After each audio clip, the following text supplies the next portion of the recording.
Good morning, everybody, and welcome to our today's session of Football Manager. Well, maybe the first of two.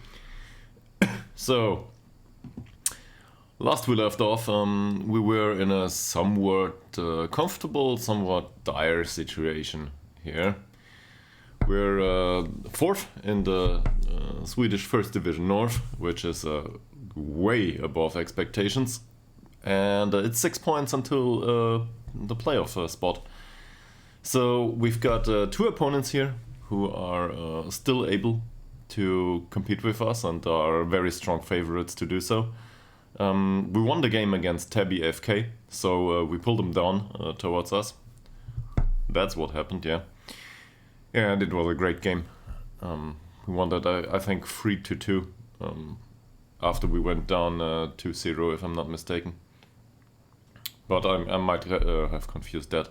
And the other thing is Delkurt is 6 points in front. So if they make any point, they'll have the playoff spot.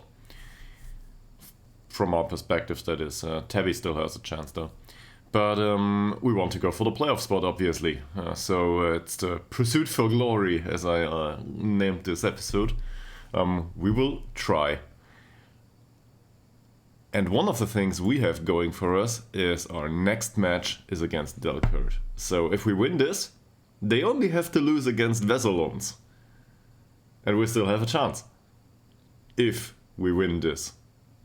Now, history proves that we're very capable to winning these types of games. We won the last one 5-2. We have switched a bit in terms of tactics since then. But that's certainly something to look out for. So can we do this again? We will find out this episode. And hopefully the decision making isn't too bad here. Problem is our best central defender, well, arguably, Ytterhogdals isn't doing a bad job either. He's on a ban now, so Wickberg will make an appearance on the pitch and there will be nobody to replace him. Wickberg's performances so far, just look at that. I mean, neither his training performances nor his performances on the pitch have been really good. I expected more of this guy. On the other hand, he didn't have a lot of playing time. You know, the usual. And if you're wondering about the sun here, that's just, I don't know.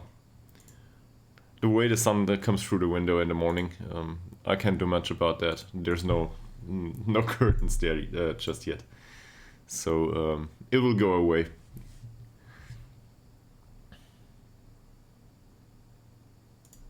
Alright, Fleckart accepts it's fine, that's fine. And we've got 10 trials that are finishing there, so we will have a look at those. Even though it takes a bit of time probably. We threw them all into the U19. So, who's good here? Okay. Albin Lekiki, 28 years old. We need a wingback on support duty. Is he good? Not really. Is he bad? Neither. He would probably be fine. What's he gonna do money-wise though? There's not a scouting report here. I don't know. I don't know how much money he wants, and I'm not gonna offer him a contract just yet. Same goes for this guy. At 25 and fairly loyal. It doesn't look too bad. He would need to play this role for us, and here it doesn't look good. At 25, that's not great. He's either-footed. This is good. And fairly consistent. So, this guy, we would probably just get another one that's similar to Stolt. Yeah, sorry about that. Must be the sun. Well, he's even worse than Stolt, attribute-wise. So, no use dealing with him. Then we've got Matthias Rosell here. He's got good corner taking. But for the rest of it, I'm not impressed. Also, he's 29, so not a deal. Philip Gustafsson, who is only 26 and has decent acceleration and pace. Hi, Ty Montana. I don't remember you, so you must be a new one. Feel welcome to ask questions or, well, say hello, as you did. And if you have any recommendations for stuff, I also I enjoy some sort of critique. So throw it in chat.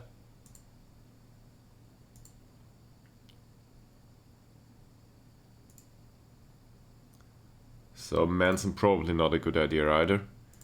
Eric Gustafsson. Well, he looks a bit better, right? From the physical side, he's got a trait that's fine for us. Well, his dribbling and first touch are not great, but he's definitely a bit better than the other were. Let's compare with Stolt, just as a baseline. Yeah, as I said, a little bit better. Not great, but, well, at least he's got the pace. And there's Carl Åhlund. Now we might be getting somewhere.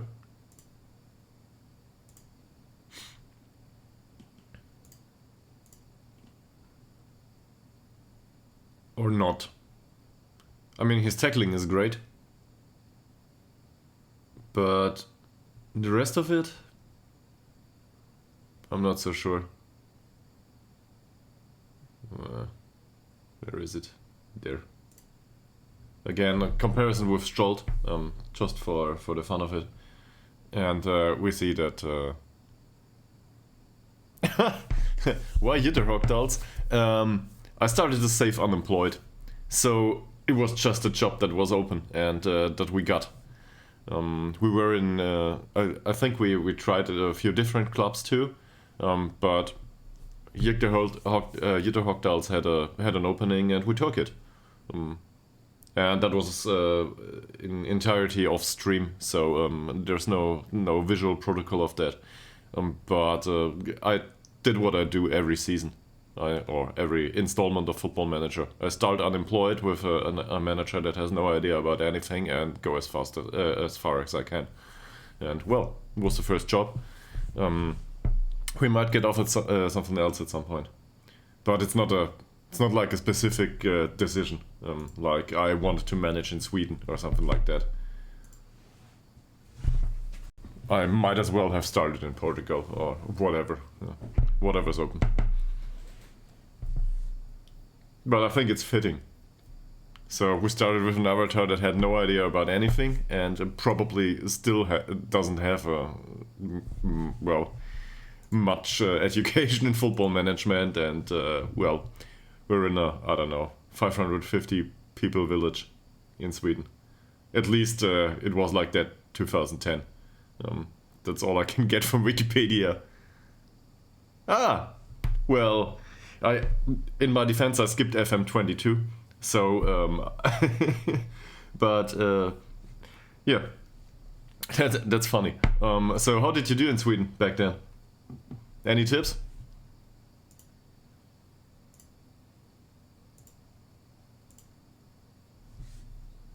Well, okay.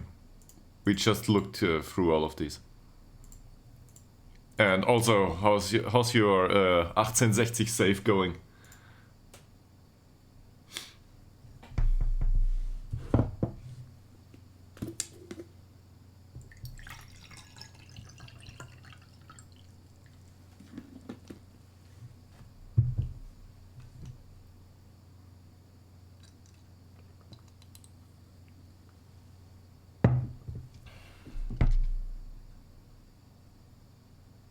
Korovic, who are you?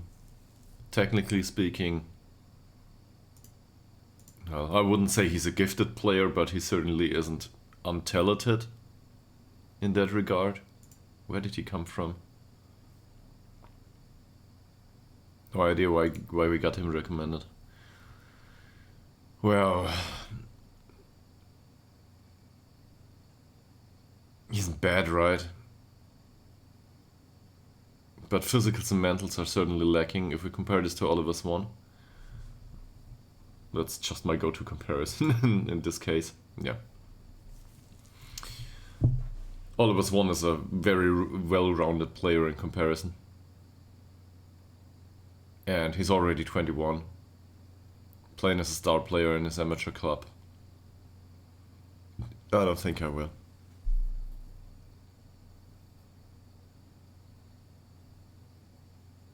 Alright. Yeah, that's a good recommendation, I think. Thank you very much for that.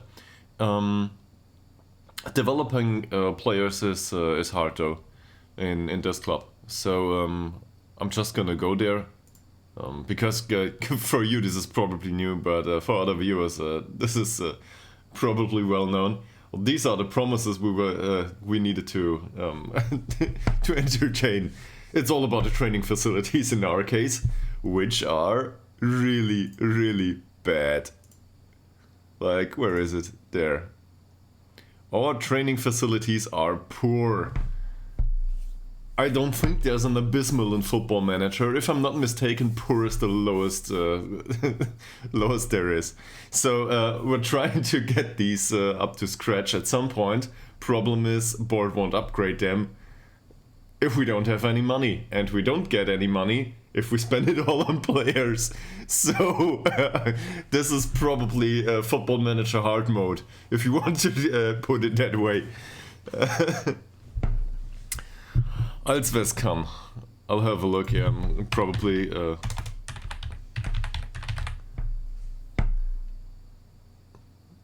Well, I mistyped that. Allsvenskan. That's my problem. Allsvenskan. Do you exist in my save? Probably.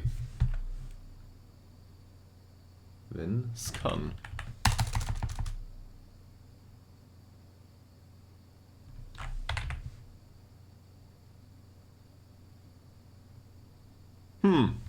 Well, I don't know the club. Anyway, I can't. Seriously, I have no idea about Sweden. I'm happy to know the opponents in my league so far.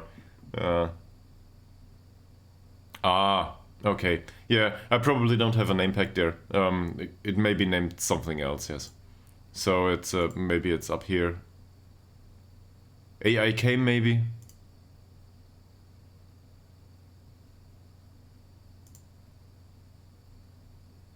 Not sure. Yeah, this is has been going on for years with the weird licensing and naming issues. With I don't know, was it FC Zebra or something in Italy? It's just weird. I might not have done that. Yes, that's a problem. But it's the same with club logos and stuff. It's in every iteration. The first thing you do is just fix that. But I might not have done that all over the game. In my defense, for this database, I didn't know I would manage in Sweden. So, well, it just happened. It is as it is now. Yeah. Well, going back to your previous comment about developing and selling players, especially goalkeepers, I agree with that. We've got two rather decent goalkeepers for our level. This is Kevin Blennestrand, who came to us this way, basically, and he's on.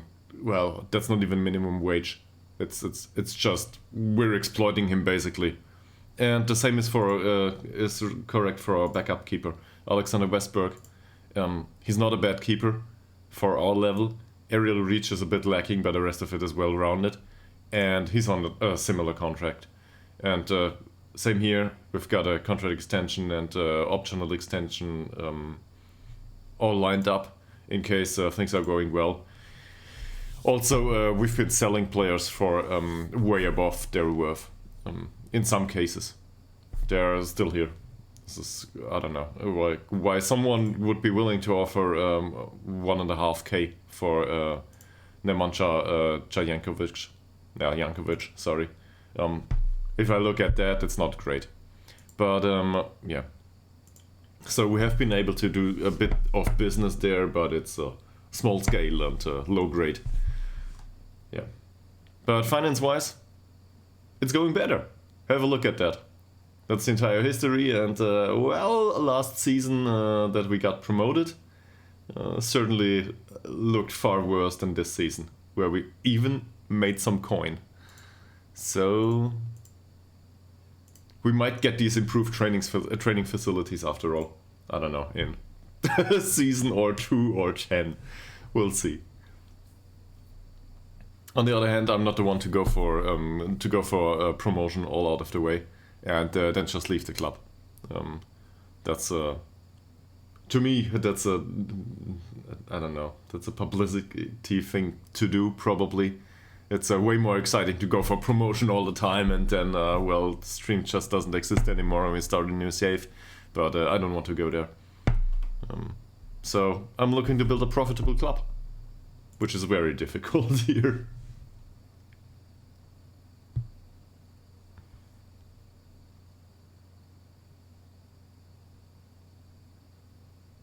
Yeah, that's a good idea. I've got a lot of recommendations for players. It's not like they don't exist, but we mostly hunt in amateur clubs, or the ones that are without a contract, and that's probably due to their wage demands. If they're in U21, their wages are outlandish for us.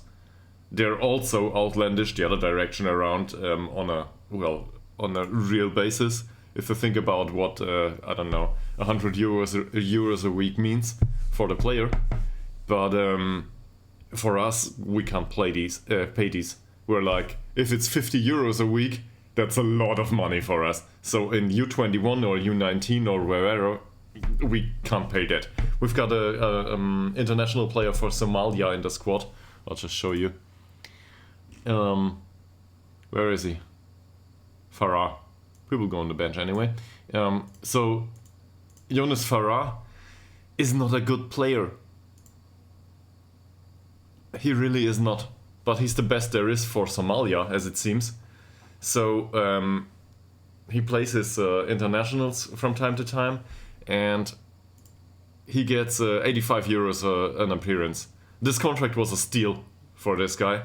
But if I want to give him a real contract now, and I won't even try that. The last time I asked him, he wanted like, I don't know, 70 euros a week.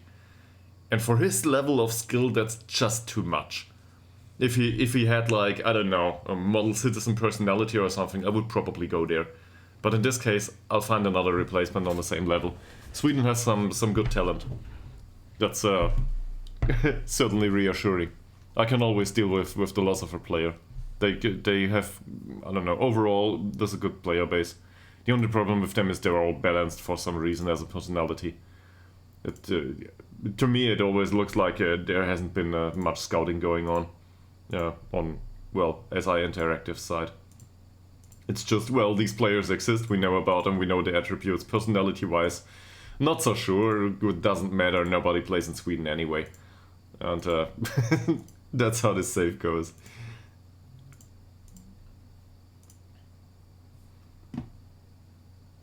So this is certainly not acceptable. Will they have some match practice? Probably fine with that. Westberg hasn't been progressing. That's not a surprise. He hasn't been on the pitch. Oh no. Now the thing with the training facility starts. Well, I got that handed to me. There will be a few others. I tried. I really did, guys. I tried.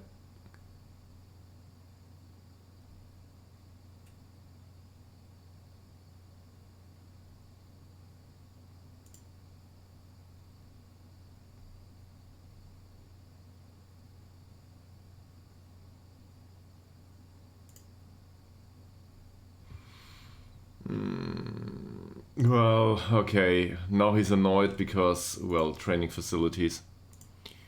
So, how long is Shabanach's contract? Where is he? He's on the bench anyway. Till 2025 with an extension for 15 league games, which he probably would get. How do we deal with that? Well, there's two possibilities.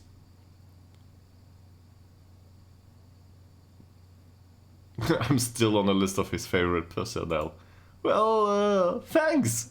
He also loves Marcelo for some reason. Good. Is Marcelo as a left wing back, isn't he? Where is it? Oh, Shabanac has Albanian and Kosovan nationality? I didn't know that. That certainly explains the name. But I'll probably butcher it for like, I don't know, 10 episodes now. Yeah, Marcelo played on the left. Okay. So, weird, but okay. That's just how he is. Well, I want to keep him for the personality. On the other hand, he didn't show great potential so far. But what does my coaching staff know anyway? So, where are we going with this? I want to keep him. He will probably drop the issue in half a year. Which, luckily for us, might be off-season. So, on the other hand, if we get a nice transfer fee for him, maybe we can replace him with someone else who's also fairly professional. So, yeah, we got a big match coming up, but let's have a look at least. No, this isn't interesting here. Yeah. English players. There's one that would be willing to sign for us. He's playing for Sandvikens right now. Well, they will go up, most likely. And he's got a trait that's not suitable for us. So, also not the sort of striker we are looking for. But so much for English players. Now I'm looking for a right wing back here. I've got a fullback there, Noah Risberg. Yeah, we had a look at him earlier. Who would be willing to sign? Also, he would be willing to take on the entire wage bill of the club. So no. This one though, that's not too bad. We play with an attacking wingback anyway, so the trait is fine. And looking at the rest of it, off the ball movement is really abysmal. Dribbling too, and teamwork. But it's not, well, it's not the worst that can happen probably. So there certainly are options. I'm not saying we will find one on the level of Shabanac, but there are options, also free options. And wage-wise... well, okay, he's playing Premier Division, so that's not a thing. But wage-wise, there are also options that might be cheap. This guy, for example. Well, I don't know, but let's offer him a trial. We're in the hunt for better personalities anyway, so we might go with an older one too. Yeah. And we have a lot of other promises coming on that are like that. Luckily for us, our club captain will be annoyed about this sort of stuff in 14 days. That's exactly after the important matches are over. Well, or maybe after the one important match is over. Just to reiterate, we have to win this. So, okay, let's have a look. Might be the last game is dead rubber. To be fair, I expected the remainder of the season to be very annoying and just something that we have to go through. But it doesn't look that way. We managed to get it interesting. So, what's your personality? Oh, balanced. Well, okay. Go down to the U19. Leave me alone. Yeah, I will not load it. Thanks. Dalkurd. Probably time to have a look at their tactics.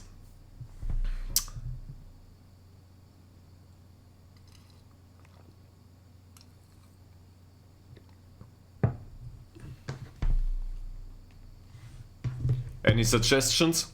This is the one game that we need to win. Okay, we need to win the other one too. But let's think about that next time.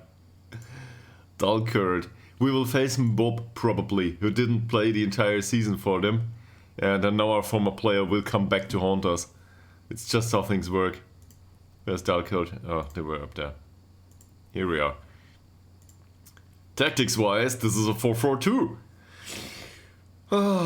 Okay. One of the strikers is suspended. This is great. They've got a lot of lone players. Bob is on the bench. Yeah, well, he just got... he sat down on the bench just for this game, I think.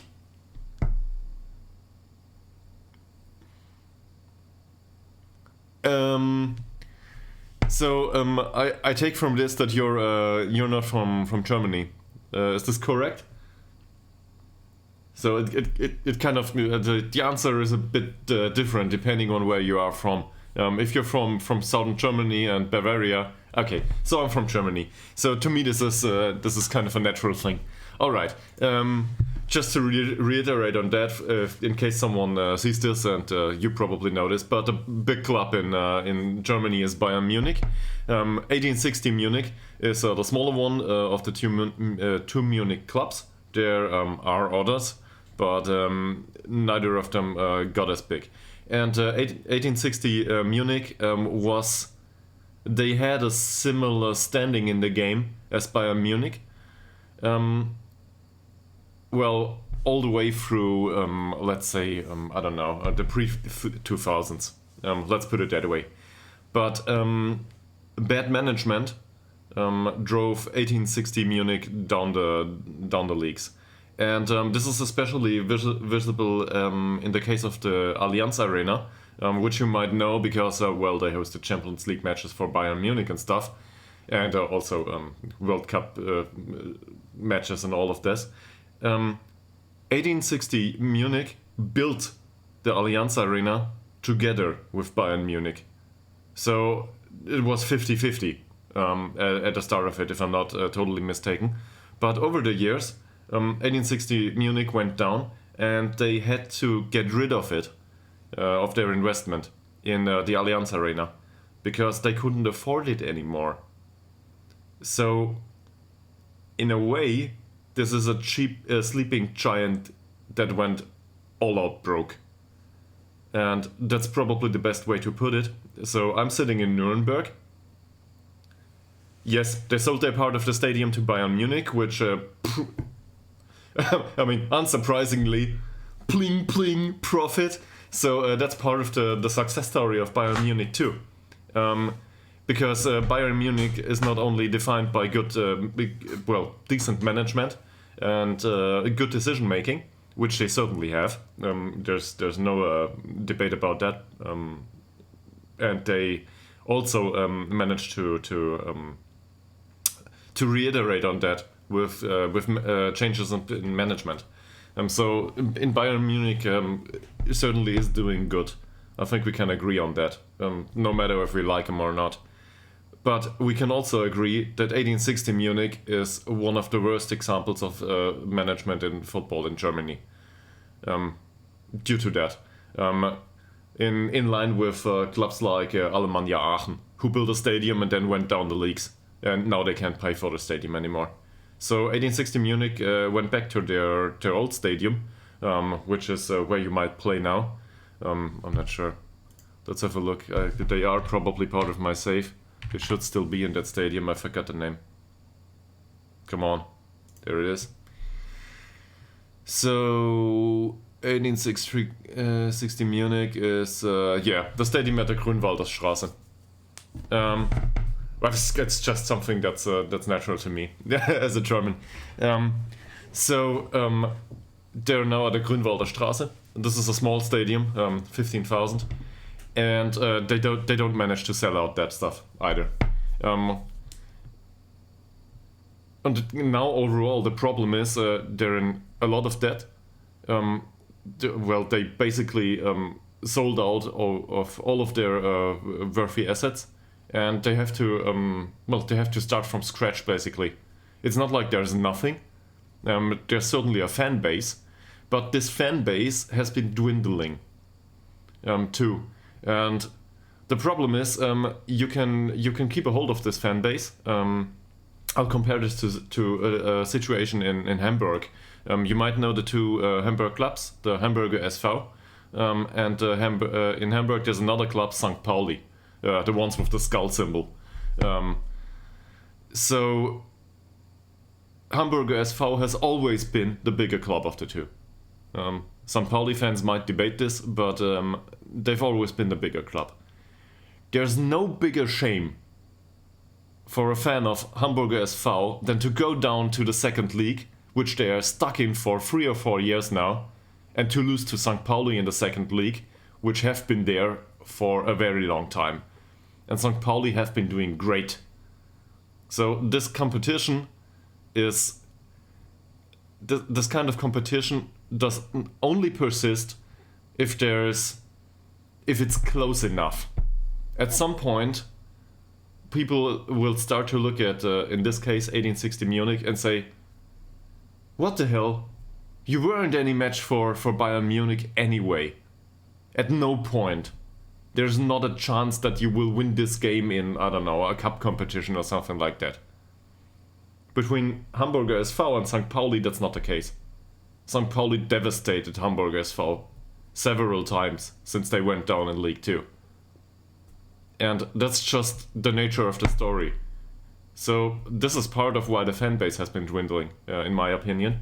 And it is a very uninformed opinion, obviously. I'm not in football and I'm not affiliated to either of these clubs. But it's just what happens if a club goes down. And in the case of 1860 Munich, well... The thing is, the club has also been plagued by the growth mindset. The growth mindset in this case, I deduct that from investing. The mindset in that case is we only need to go up to League 2 and hold the league to get back into the game and to sanitize finances. And this mindset is wrong. It's blatantly wrong for every company, not just a football club. Because while this might work from time to time, most times it doesn't work. And then you sit on the amount of debt that you accumulated while trying to go up. You need to get finance in check first. In every business. If it's profitable, you can push for promotion every season. But you need to get it profitable first. So, yeah. From my perspective, that's a story of 1860 Munich. And to be frank, that's probably all I have to say on the matter. Yeah. Yeah, it happens all over the place. That's why clubs like SC Freiburg, for example, are such a really, I don't know, astounding occurrence. Yeah. I'm from Stuttgart, initially. A club that is plagued by similar things in management. Yeah. If it works, you can be really proud of it, right? But these kinds of people are hard to get by in management. Because management is always focused on this year or the next year, not on a 10-year interval. And that's not exclusive to football either. So a manager that builds for the future and that builds for long-term profitability might not be around by the time the rewards are reaped. And we see this in Stuttgart. You might know Sven Mislintat. That's always my go-to example now. Luckily for me, he has been in Stuttgart for 3 years, I think. And they got rid of him, together with Pellegrino Matarazzo, once results didn't go the way they had to. Which is stupid. There's always... Results are a short-term thing. If you're trying to hold the league, and it's expected to go down in League 2 from time to time, and you're expected to make, I don't know, 35 million a year just to pay debt. Yeah, true. They won, I think, German Bundesliga in 2007, and then the millions that came in for Mario Gomez were invested in the stadium and in some really trashy players. And I don't want to insult anyone here, but they didn't perform to the level that Stuttgart imagined. So that was the first shot at bad management. On the other hand, investing in the stadium isn't a bad idea, but it requires that you have Bundesliga level and that you can capitalize on that stadium capacity every single game. And that didn't happen. Well, because they spent the money on stuff that wasn't good. So going up and down in the league doesn't sell out your stadium. Yeah, that's about it. But to focus on the youth, as like Mislintat did, basically comes back to your initial point. You try to invest in young players and you try to make a buck on them. And this doesn't work in a year. This doesn't work within 2 years, and this doesn't work without some steps back. Yeah, they have. And the fan base exists in Stuttgart. This is the Cannstatter Kurve is like, it's not as legendary as the yellow wall in Dortmund, but it's certainly a force to be reckoned with fan-wise. The same with the fan clubs. Everybody in Stuttgart knows Kommando Cannstatt, which is a part of Stuttgart. That's a funny question. So Stuttgart has less than 1 million inhabitants, formally speaking, but Stuttgart is one of the cities. It's in a valley, I think. So it's situated like that in the middle of it, and on the mountains around. Well, you can't build there. So around Stuttgart, there's a lot of different cities. There are smaller, like Essling and Fellbach, and small-scale stuff with 5-digit inhabitant count. But well, if you take the entire zone, it's like above 2 million of people. That's still not that much compared to the rest of Germany. But on the other hand, this is, let me put it that way, this is a bunch that adheres to VfB Stuttgart a lot, because there is nothing else around that they can cheer for. I mean, there are other clubs in Stuttgart, true, but these are all low-level clubs. Basically, VfB Stuttgart is the only big club in the region, and you see that. So it's just natural to grow up and be a VfB Stuttgart fan, as you might see in my example, because I know a lot about this stuff. Yeah. So in German scale, it's not that much. If you think Dortmund or Gelsenkirchen, this is not big. But on the other hand, Dortmund and Gelsenkirchen and all the other cities around there, that's just. I mean, you basically get out, and if you're looking for plants, you will probably find another set of grey pavement. So it's, I don't know. It's the former coal zone of Germany. This is certainly a place that would breed a football fan. Let's put it that way.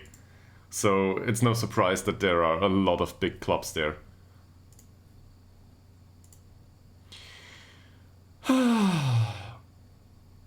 Okay, so yes, Al Holmström is our danger man.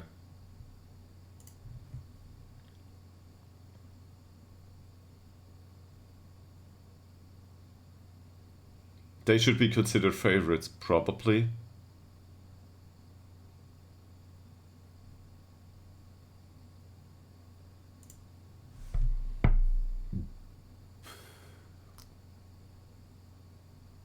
But taking on 1860 Munich is certainly a nice challenge.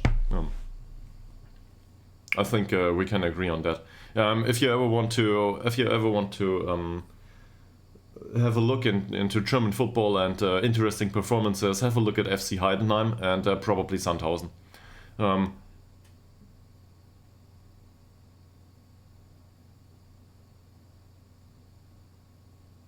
Lukas Radetzky. Well, I don't know. He's a decent keeper, I think. Yeah, I know him. I know who Lukas Radetzky is. Well, he's a decent keeper, and he has been in great form, I think, a few years ago. But of these days, he's just that, a decent keeper. So, to be honest, I'm not informed about any controversies going on or something like that, which is a good thing in my opinion. And playing on Bundesliga level as a decent player is certainly a big achievement for anyone in life. So if he can hold off this position for a while, that's fantastic. Personally, for him, this means that his finances and probably the finances of all his family is accounted for.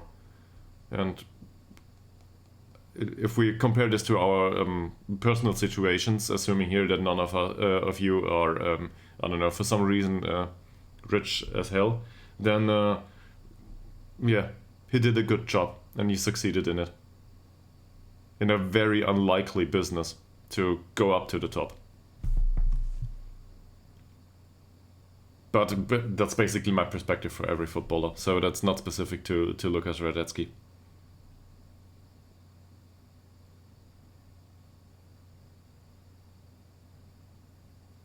Ah, okay. Yeah, I mean, I was aware of that. I was aware of him being in a national team. I wasn't aware of him being captain, to be honest. But well, I don't follow national football that much. But I mean, that's just the nature of things. If you think of it, first of all, to us it doesn't have that much of a meaning, simply because it's the other national team. And then I should start clicking through the stuff along the way. And then there's also the fact that there's also the fact that in Germany, national football is always a bit a difficult thing. Let's put it that way. So the German population in general is very, very aware of anything that contains the word national. And to the degree that we don't like it just because the word is in there. That's just a remainder of World War II. We also, I don't know, if you went to a school in Germany, it's basically entirely impossible not to visit one of the concentration camps during your time in school. You just go there every year. I mean, that might be a bit of a slight exaggeration, but you get there and you see at least 2 or 3 of them, and that's good. That's a good thing, because it's a part of history that should be well educated.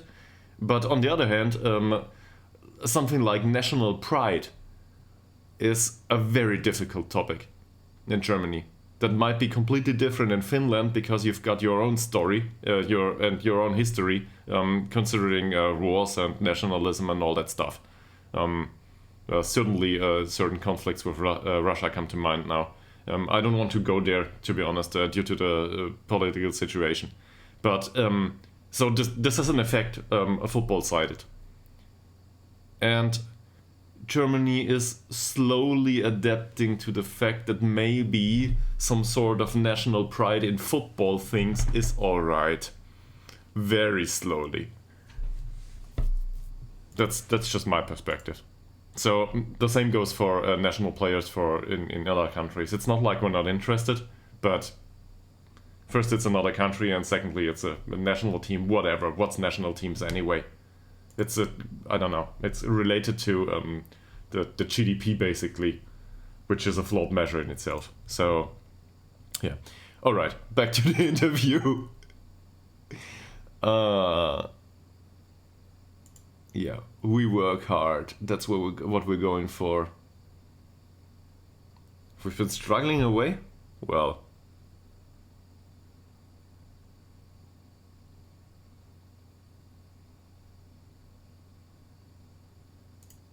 Yeah, my fault. Probably all of us want is great. Thank you very much.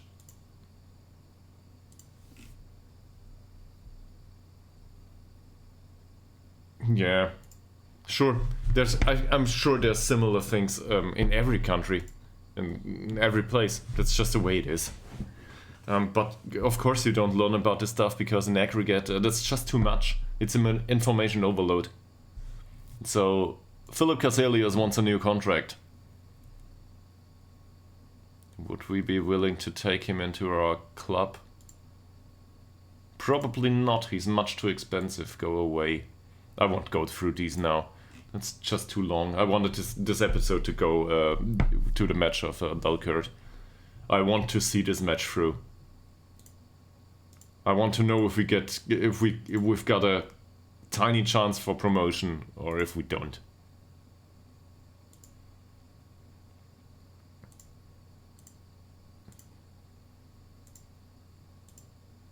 But you're welcome to talk about that kind of stuff with me anytime. I like to go about these things.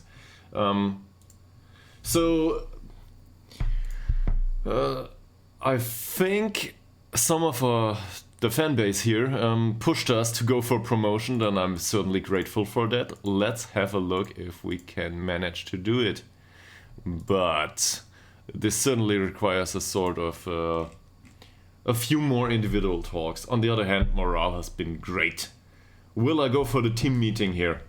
No, I will not.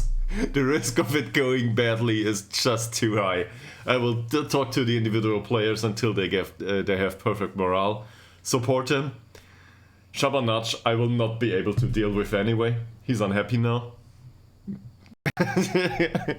Yeah, that's that. So... And in another few weeks, well, I'll just go back and have a look at it. In another few weeks, Al Holmström, which is our most important... Oh no, it's at the end of next season. Okay, so screw that.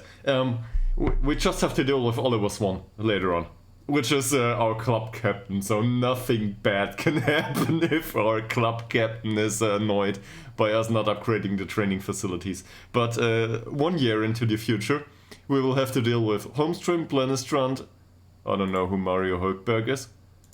Oh, that's a youth player. Well, that's certainly not concerning. And the other one is also Mario Högberg. Don't know what happened there. Fine. So I don't worry about this guy, but Blennestrand and Holmström are our best players. This is our club captain, and Shabanac is also well, to me he is an important member of the squad. So yeah, this will go great. I'll need to sort this at the end of next season, or maybe get the training facilities upgraded due to some sort of financial boost that comes in at the start of next season. Which means we need to get out of debt if we manage to make that deal with the board. But yeah, there's one slot, basically time slot in the season that we can try to upgrade stadium, and that is one sponsorship income comes in. If they don't, well, unhappy players it is. Okay, let's have a look at this. They think Victor Svensson should start. They always think that, and I don't start him anyway. Because we're fielding Malte Ekman there. And Svensson has future transfer arranged, is a lone player, and we don't care about his playing time. That's just how it is. The rest of it is the basic stuff, and we all expect a defeat. Fine, wonderful. I expect a defeat too. But I'm not going to go defensive here. We'll try to go for possession-based football. We'll try to make it count. And why will we do that? Well, past performances. Now, as we all know from investment, past performances are no indicator for future results. So this might go badly. But on the other hand, if we try to park the bus and turtle this, it will most certainly go badly. Because if we have a look at Dunkirk, and just have a look at their standard of players. First of all, there's a slight discrepancy in wages, which is probably quite obvious. And I'll come to this question in a second. And secondly, have a look at these stats. I mean, we've got guys with better jumping reach and similar strength, but not with these technicals and stuff. These players are... Okay, he's overpaid, but still, these players are good. All right, look at this, 18 to 60k market value. We will not be able to reach that with any of our players anytime soon. So these guys are better. Yeah, exactly. It certainly will, and it will take good management and a year or two to get out of the red, or to get the cash flow. Let's put it that way. Even to get it to neutral is difficult, because bigger training facilities or better training facilities usually means maintenance, and somebody's gotta pay for that maintenance. So we need the good the positive cash flow previously or prior to that, or we need to go up. I don't know, anything. But keeping the club on the league is probably where the cash is to be found. So English Premier League is probably the most relevant league in Germany after Bundesliga, or maybe after second Bundesliga. I'm not aware of your accounts. That said, there's a problem going on with all of these leagues, and it's a quite easy problem to understand.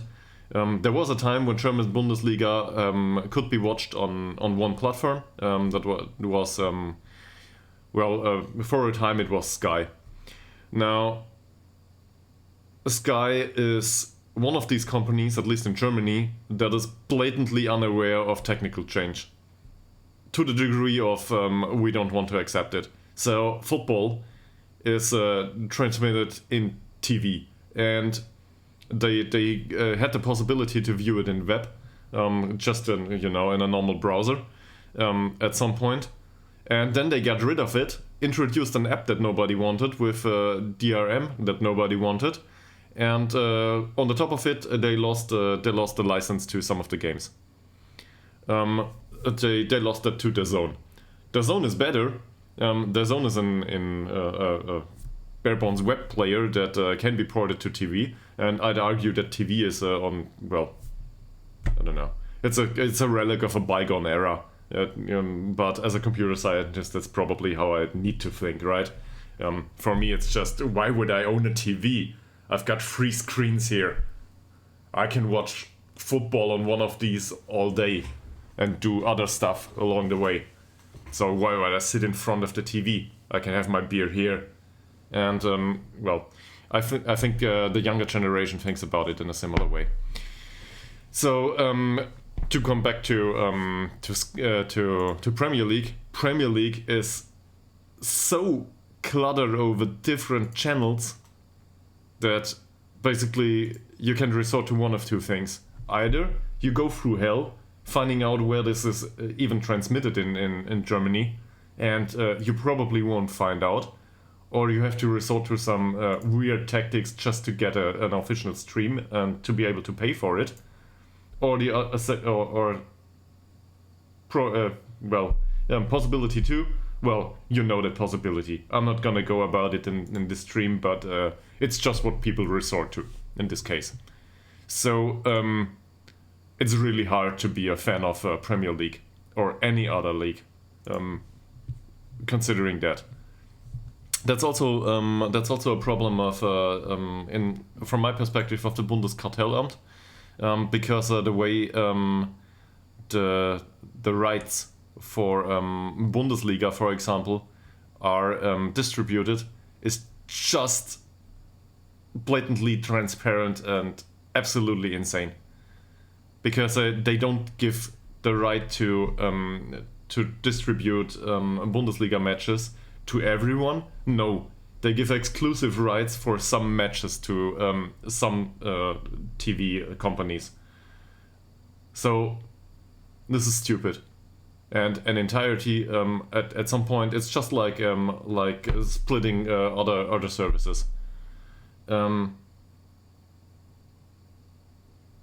Exactly. Yeah. Some games are just in TV. Yeah, and well, or some games were just in TV.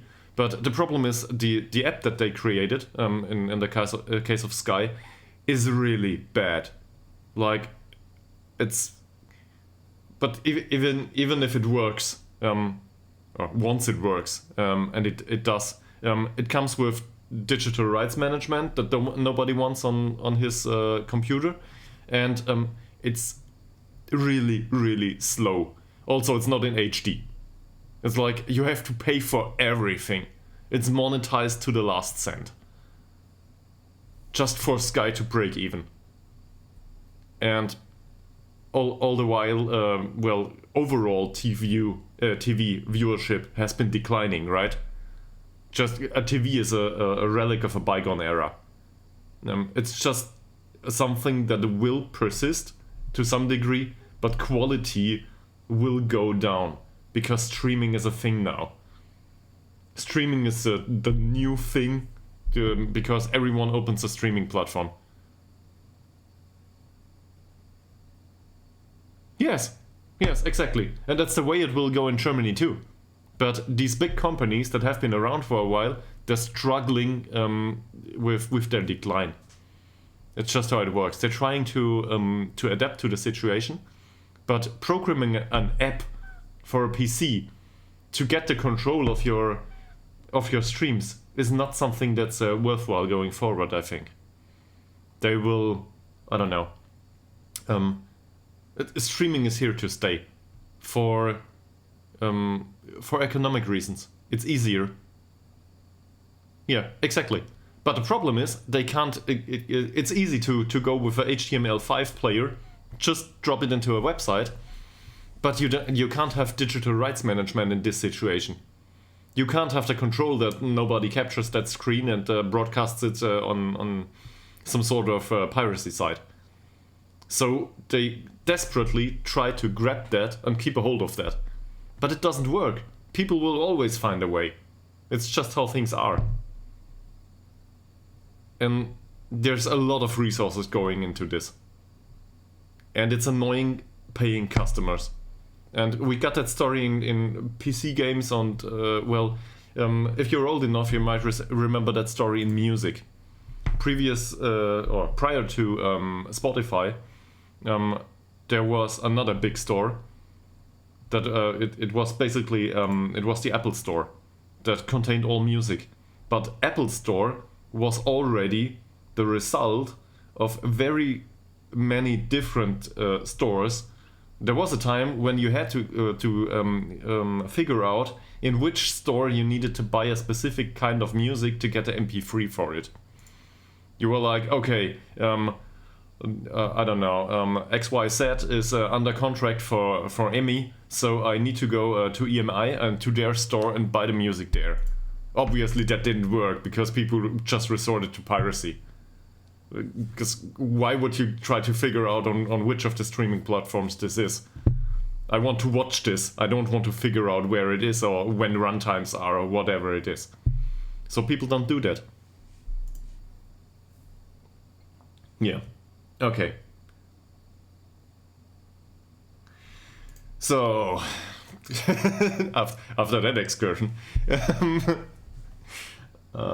well, I certainly hope we get to a point where every one of these games can be watched on one platform. I really like DAZN for that thing. On the other hand, DAZN has been increasing prices lately, and it's really been hard. They have increased by, I don't know, like 150% over the last few years. So there's a similar thing going on there. They don't even have the entire Bundesliga. Yeah, at the end of it, you just start to watch Football Manager. Because Football Manager you pay once, well, okay, once a year, and then you can just do that. And that's also a problem, maybe. Because people are... Well, they are more capable to create their own entertainment in today's times. It's not like in the 80s or 90s where you had to watch TV or go to a cinema. When was the last time you were in a cinema?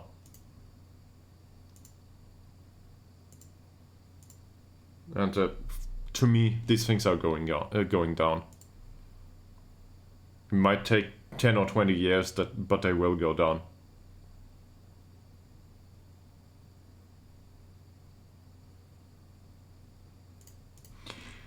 Okay, opposition. So, Mboop is starting. Yes! Of course he is. Well, what do we do about him? Probably keep him away from goal, just like the rest of them. This one's weak. But he's got good dribbling and good off-the-ball movement. We'll still try to mark him tightly. Not sure if that's a good idea. Close him down, obviously. Yeah, exactly. Honestly, I don't know the prices in Germany anymore. I've not been there for 10 years, or I don't know, 15. I'm not sure. I know that tickets were like 13 euros the last time I went. I feel that's ages ago. Yeah. I don't know. Also, so I think people will also, that's a generational thing maybe. People are getting more aware of the way they are spending. Due to, well, general economic situation and, you know, all that stuff with inflation and stuff that we do not come here for. Yeah, true. And you waste a lot of time, and well, it's certainly something you can enjoy, just like going out for dinner or something like that. But I don't know. People don't do that anymore. Yeah, and eating and drinking is usually the most expensive stuff about this. So, not sure what they want these days. But I've not been there for forever. And well, after COVID, cinemas reopening.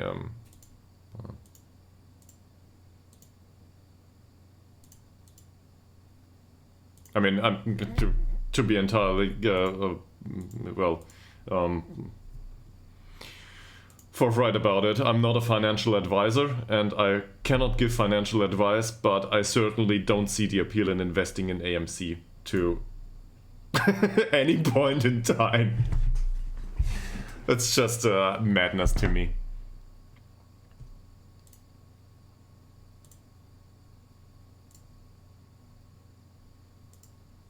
Yeah. Do they have any other weaknesses here? We probably need to close them down. That would be great. Yeah, basically all of them. We need to close them down. I would like to man mark one of these out of the game, but look at the off the ball movement.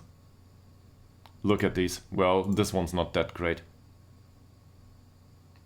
But technically, he will be able to deal with it. I don't know. He's not weak either.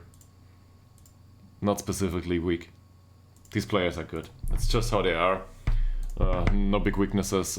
Well, let's just hope this match doesn't turn out to be the last one that goes for promotion competition. Fine. This is it. We need 3 points. We need them against them. We need to drag them down towards us, or drag ourselves up at their bootstraps. I don't know. And we need to do it with Wickberg on the pitch.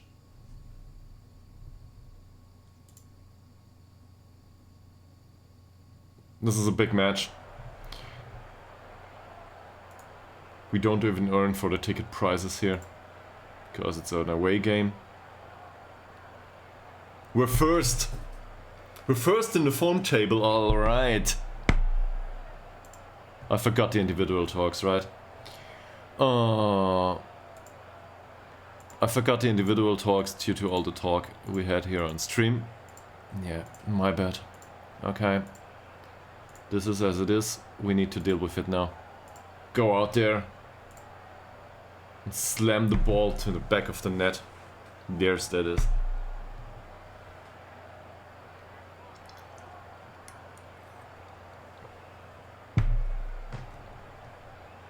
We could have won any of the other games that we conceded some penalties in. It's entirely unneeded that this is that close.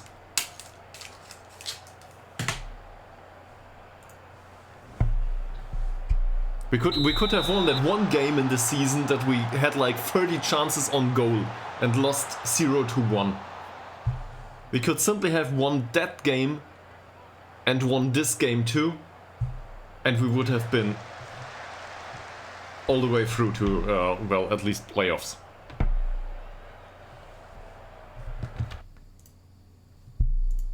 Let's encourage them here. Okay, we're going for the underlap from left side and for the overlap on the right side. Just like we always do. Due to player, well, restrictions. By the way, thanks for sticking around with me and talking to me. It has been a great lot of fun. Even though Football Manager probably suffered it. Yes, Talander! He did it! Scored immediately. 10 points of finishing finally showing. Former striker cutting inside. It just goes for the finish. Yes! Now we only have to withstand the pressure for another 85 minutes. Yeah, this will be a problem. Did I mention that we have to deal with Wickberg on the pitch? So Gizmo Bob is very aware of that, I think, but you might not be Time Montana. We've also been trying to sell as much of our quality as possible, basically. Well, or the not quality.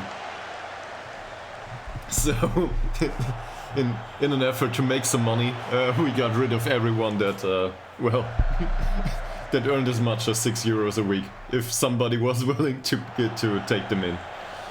So it's not like we have any depth to this squad. This is what we have, and with Wickberg we're not happy, and we would probably sell him. Stolz. Swan manages to win that duel but loses the ball afterwards.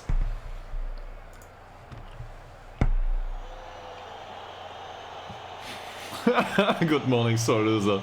Welcome to the stream, and no, we're not promoted yet and your expectations are still unrealistic, but we're going for it. We're trying, really. You missed a great to me it was a great conversation because I could talk. So probably not sure if it was that interesting to the rest of them. But you missed a conversation about 1860 Munich and well, I think TV rights. Yes, the right way to go about it. So, luckily for you, you didn't miss that many games. 1 hour into a stream, I would usually expect to get the first game to be done, if we're on a weekly basis. That's not the case, because I talk too much. Also, I forgot to do the individual talks prior to the match, and Wikström is on the pitch. So, if you want to bet for a 5-0 with Wikström on the pitch, I would say this is... It's just the way people do this. Well, a great tackle by Wickberg there, but it's also offside. Yeah, so situation is a bit suboptimal, I'd say, but we're 1 up. Telander scored for the first... No, not Oliver Swan. I need Oliver Swan. What's going on there? Don't do that to me. Oh, come on, for the last 2 matches of the season, why? Why? Now we need to deal with Felix Hellberg. Do we go with Hellberg or do we go with Skillermo? Skillermo is entirely unused to playing this.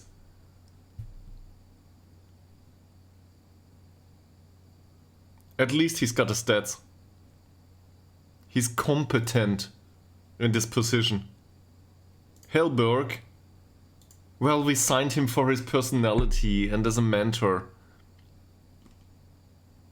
He's got finishing 4.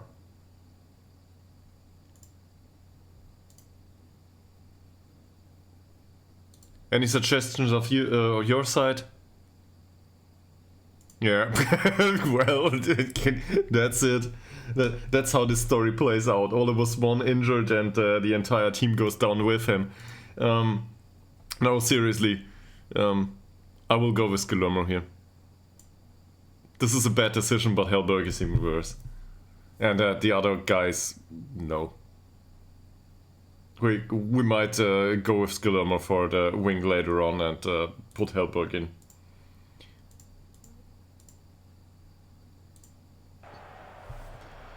This is one of these situations where it's really hard not to swear, but these videos are published on YouTube, so I really shouldn't.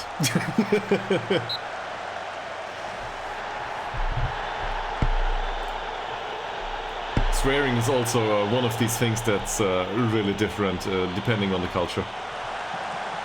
To us in Germany, that's, I don't know, quite natural. It's not a big thing.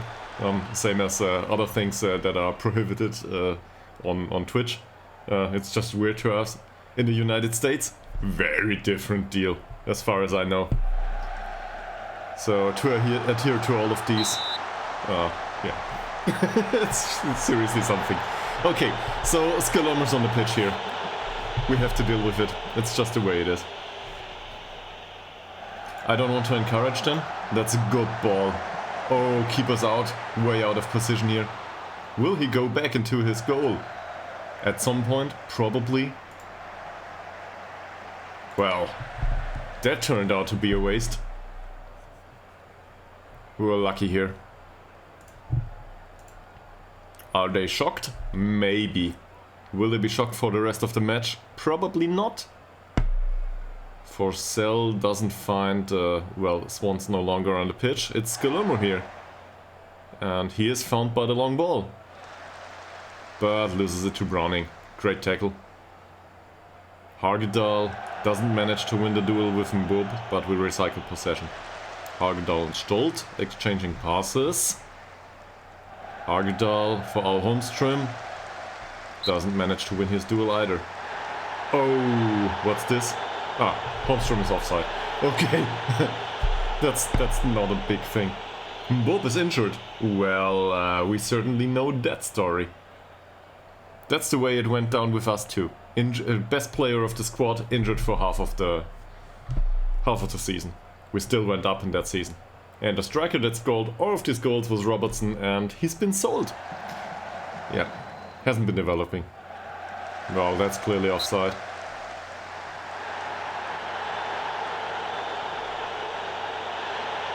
No chances in this game.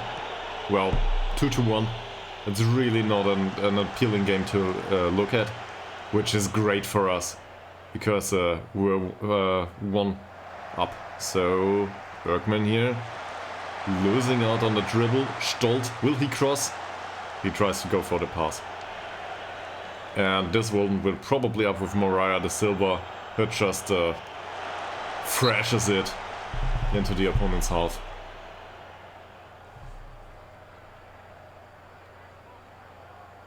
So now we've got a corner here. Skillermo with the corner. For the near post, Hagedal doesn't manage to get to it. Bergman though does. His finishing is bad, and he scores! It's in. Away game up 2-0. Wonderful.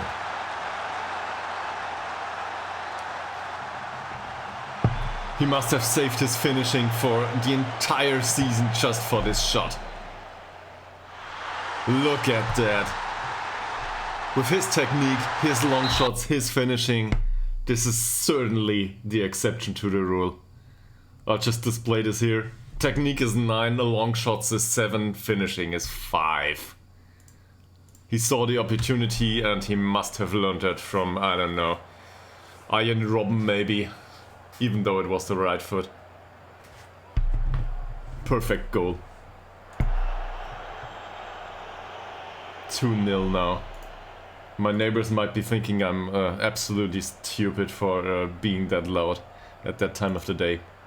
But hopefully they're all at work, so not a problem there. Forsell with the ball, can we go for the counter? Al Holmström wins the ball, heads it back to Bergman. Where are we going for?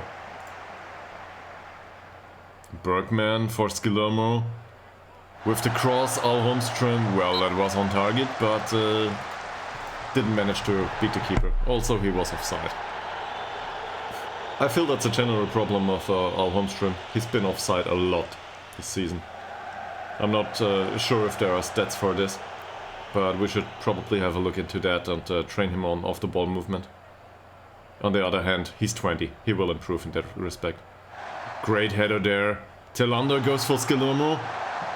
It's a third. I don't believe it. Well, sore loser, we certainly will have the morale to go for promotion now.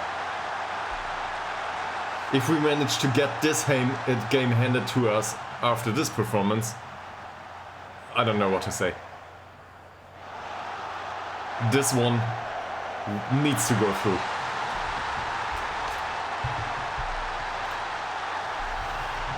Should probably talk more about German football and, well, all that other stuff along the way. If it results in these kinds of performances. So, Ty Montana, I'm sorry to break this to you, but you have to stick around. We need you. The club needs to go up at some point, and, well, it's just the way it is. You need to be here.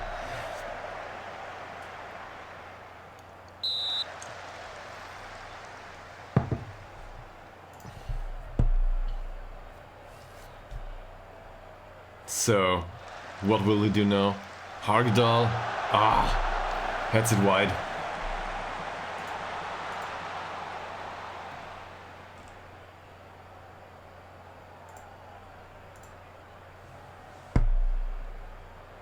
Free up. I wouldn't have guessed under any circumstance.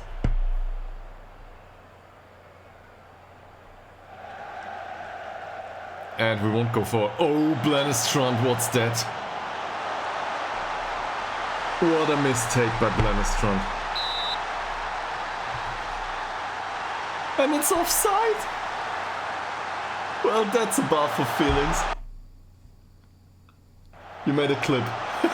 Thank you very much.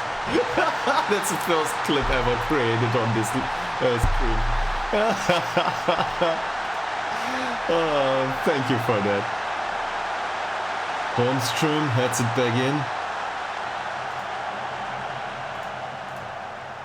in. Well, this game certainly has a lot of different feelings, at least for me.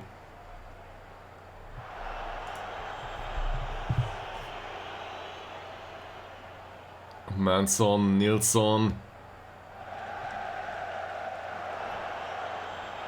Hogdal, Fossell, Ekman, Wigberg. Nice passing here. They're not going on about this in a very impatient manner. This is fine. Bergman for Ekman, who goes for the lob over the central defenders to Skillermo. Passes it back to Ekman, who does go for the shot, and we get another corner, or we do not. It's half time now. So we're up 3-0. And this is looking great. It really is. There's no way around it. They can carry this through all the way to promotion if they want to. Obviously, we're still dependent on opponents' results. To be more precise, we need to hammer these so hard that they lose the next match too. So let's try to do that.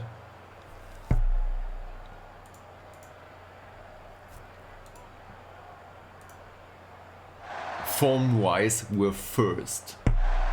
It certainly looks likely we want to stay there.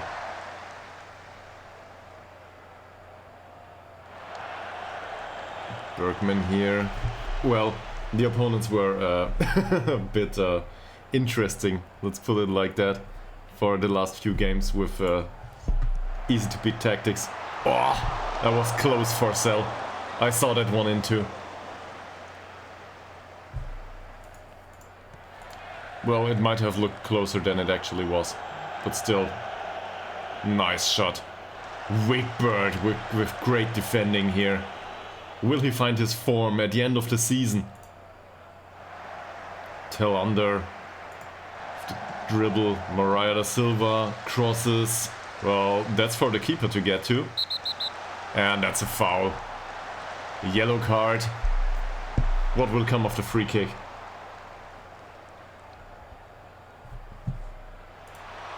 Forsell.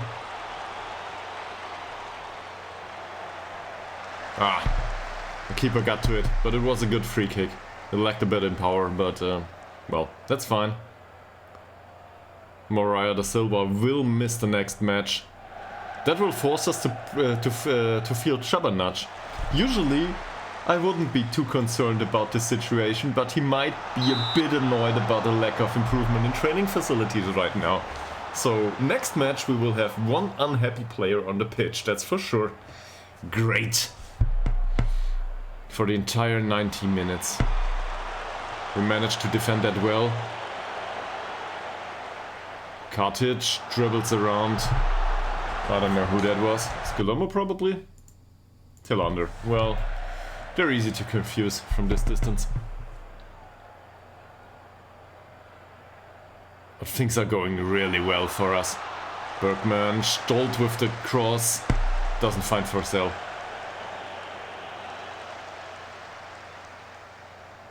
We should probably tell Moraia da Silva not to tackle hard here. I don't want to lose this game to 10 men. They're certainly able to score free if we're down 1 man. Skillermo for Ekman. Will he find a pass? Well, he goes back to Wickberg. That's a fine decision. Wickberg with the long ball. Well, that's nowhere. Ends up with Larsson, stiff. Kartic. Oh, that was a questionable defending by Wickberg, but we went lucky here. Just like with the offside goal. Hagedal for Ekman. He actually placed a pass towards Ekman whilst he is marked. Hendrickson Lingedal. Well, that's a name. It's a mouthful. Moraia da Silva with the ball here. Will he be able to recycle possession just fine? Yeah. Planestrand with the pass again for Ekman. For Hagedal. They're pressing high up the pitch. They try to. On one hand, I want to go for more long balls to counter that. On the other hand, I think possession-wise we're doing fine. Wow, that was a dubious decision by Planestrand too. Luckily for us, it didn't end up in goal. Planestrand for Ekman. Passes it to Moraia da Silva. Goes for Wickberg. Forsell. Ekman again. Skillermo. Al Holmström. And that's a nice pass. Is this a foul? It is. Is it a yellow? Well, I certainly hope it's at least a yellow. It's a red. That's a dubious decision too. It's a red card. And now, you might have seen the change in formation. Look at that. Not ours. Theirs. Look at this. Now they need to go through the middle. So what will we do? Naturally, we're trying to exploit the wings. So this will need to change. And 1 man down. We can probably go for time wasting sometimes. Give Shabanach some well undeserved time on the pitch because Moraia da Silva is on a yellow card. And also, I mean, we need Shabanach in the next match anyway. We won't improve his morale anytime soon, but, well, need to deal with it. Do we want to make an additional substitution? Probably. This is the second stoppage. We're at minute 60. Skillermo with a goal. Bergman with a goal. No use in substituting those. Tillander with a goal. They're all, physically, they're all fine. So, not much to do here. Same with the others. So, really,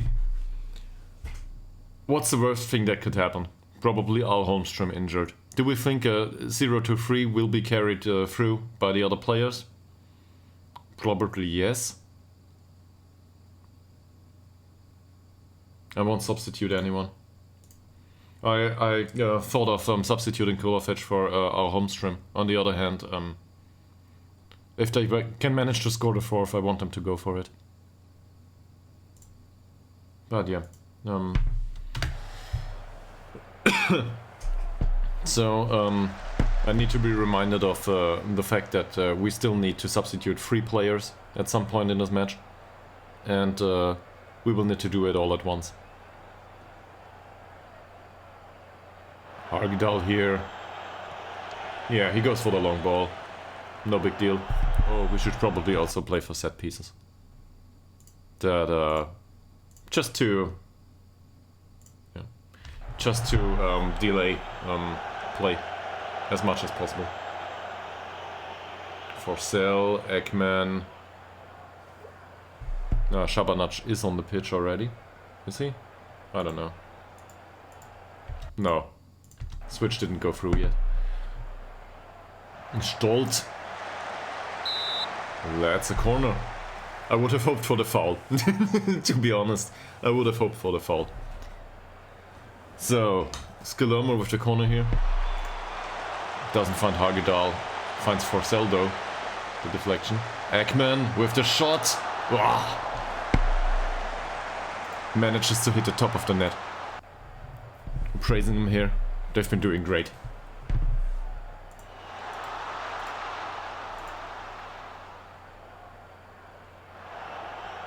That's Bergman. Oh no, there's another injury. Please tell me he can What's going on? Why? No, okay. So Hellberg needs to come on, obviously. Skirona moves out to the wing. Hellberg is in. We've got 2 additional substitutions to do now, and we just have to do them.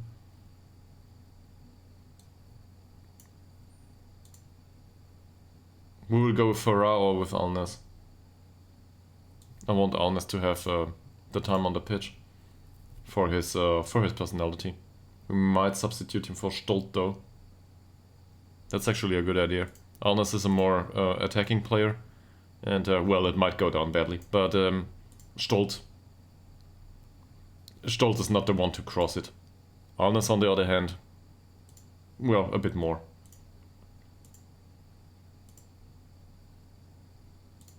Yeah.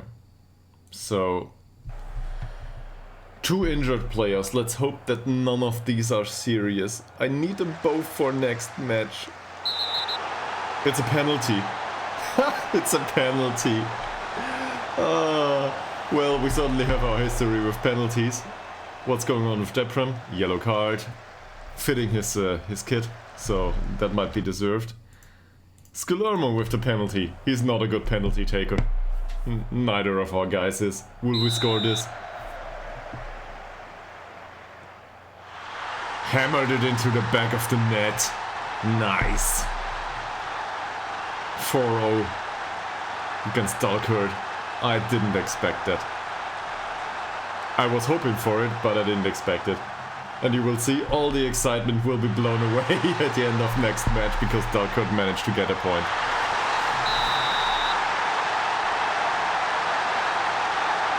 Will they go down to 3rd at the end of the season? Will we be able to make it? That would be the day. A long ball for Skillermo, who manages to control it. Passes to Kulafic, and well, that wasn't a good decision. Tillander. Still on the pitch. Alnes went to defensive side. Shabanac with the cross for Skillermo. Header was on target. And well, the amount of goals scored here is well above expectations. Expected goals is 1.33 right now. Ytterhogdals with the long ball. Hellberg manages to win the header. Skillermo dribbling to the center of the pitch. Will he go for the shot? No, he doesn't. Alnes. He might go for the cross. He went for the pass instead. Now there's the cross. Tillander going for the shot.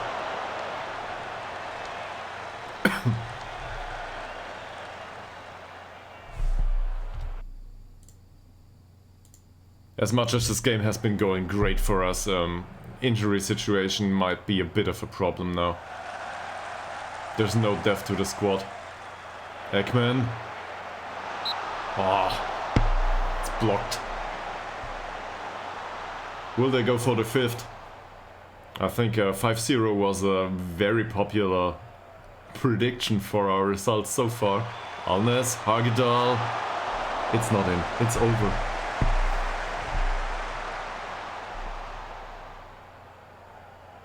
Forsell with the ball, finds Ekman.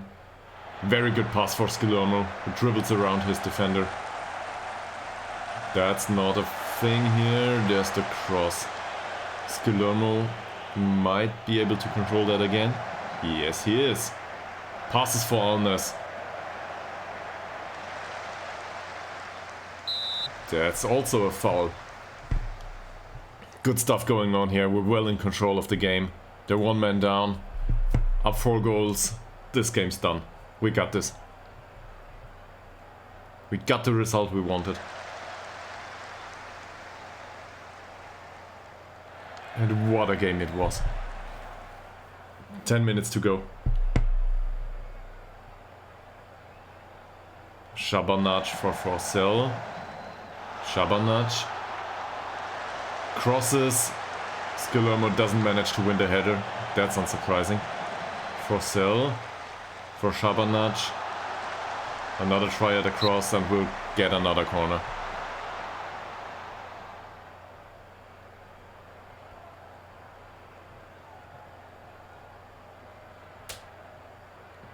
Alnes with the corner.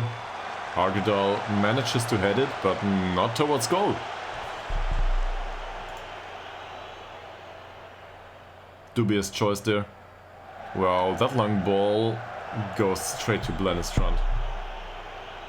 He actually manages to have a good performance, Blennestrand, despite his mistake in the first half.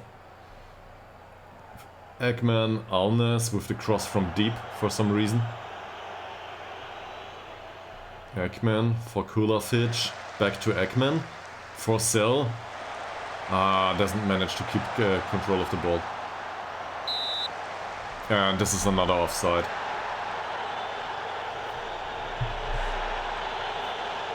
Hagedal for Alnes. Great pass there. But Skillermo didn't anticipate that, as it seems. Their keeper certainly doesn't have a good day. Kinda sorry for him. Oh, that's bad defending. And that's even a...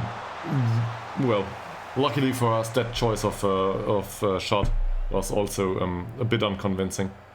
Should have gone for the pass there.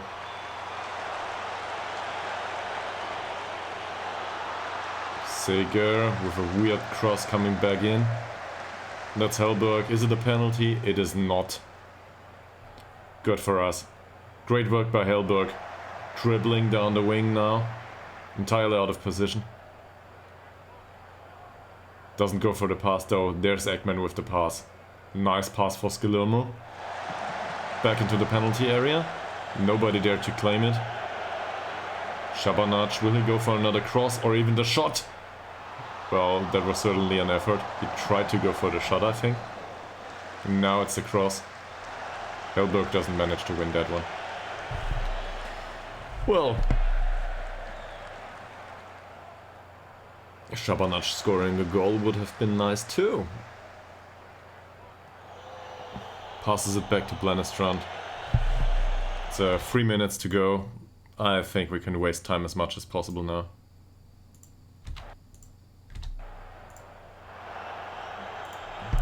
Kulasic doesn't manage to win this header.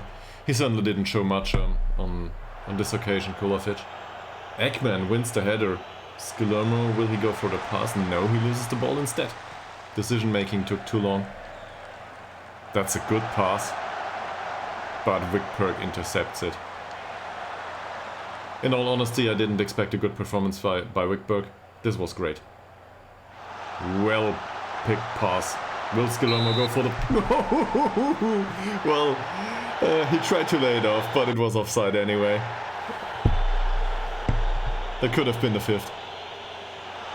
Is this offside? It is. 16 chances to 6. They were 1 man down. And we've got 2 injured players. What's going on here? Not an offside. Not an offside either. Munson doesn't manage to score. Well, they were unlucky this game. That's certainly part of the story. Wickberg goes for Katic.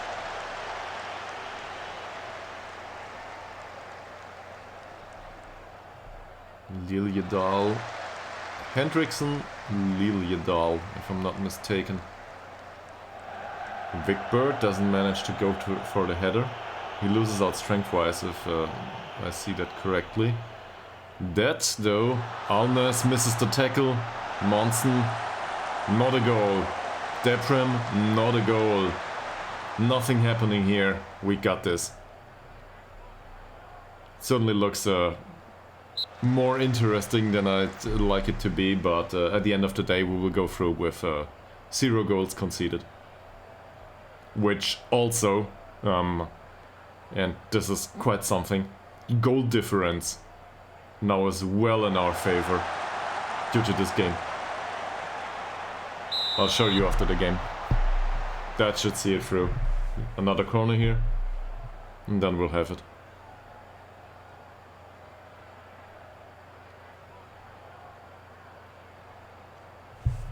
Shabanach takes the corner in swinging. Hagedal, it's not the 5th. So the result remains 0 for Dalkurk, 4 for Ytterhogdals. Wonderful game.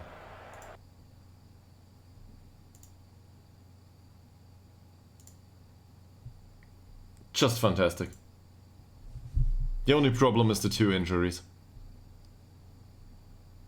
So what can we do about those? Well, look at that. Now, they have to lose, we have to win. Goal difference wise, we well deserve it.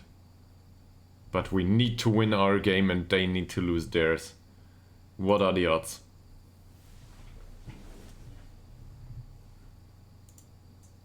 Two to 3 weeks, he'll be out for next game.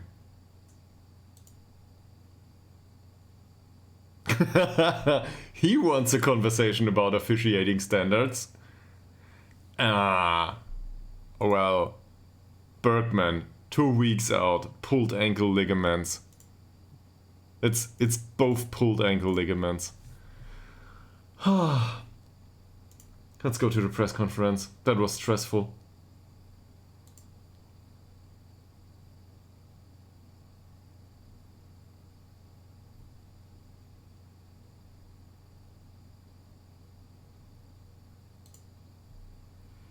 Victory, yes, victory.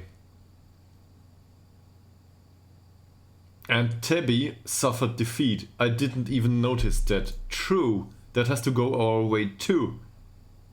So they lost it again.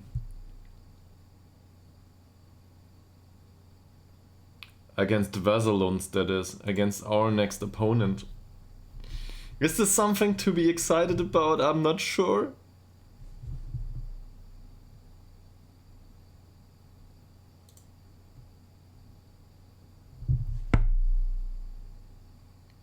Yeah, I'm happy with that performance. The question is fine, but on the other hand, they got 8 shots. And considering the match, that's a decent amount of shots. They shouldn't have managed to get that many shots on, on target, off target, don't care. They shouldn't have managed to get that many shots anyway.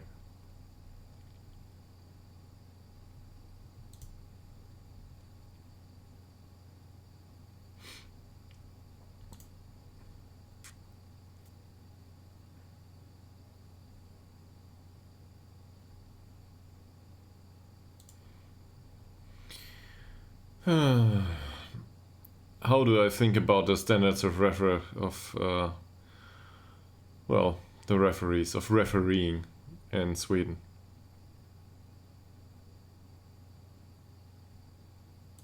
Yeah, let's support them. Doesn't matter.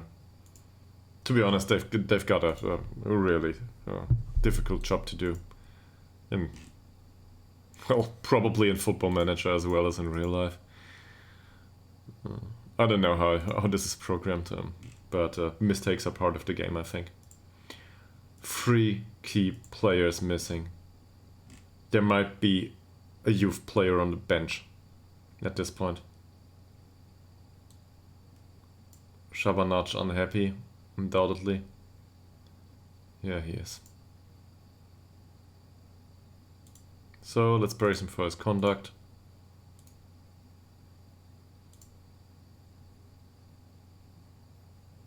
His last performance wasn't great, can't do anything about that.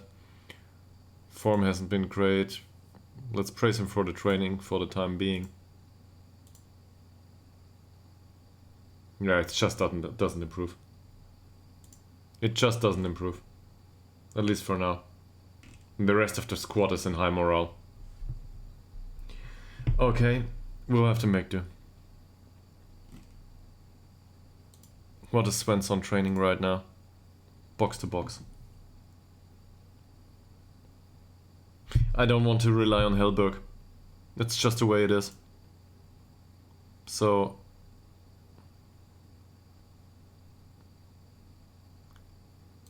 Svensson will need to make an appearance as a Metzala.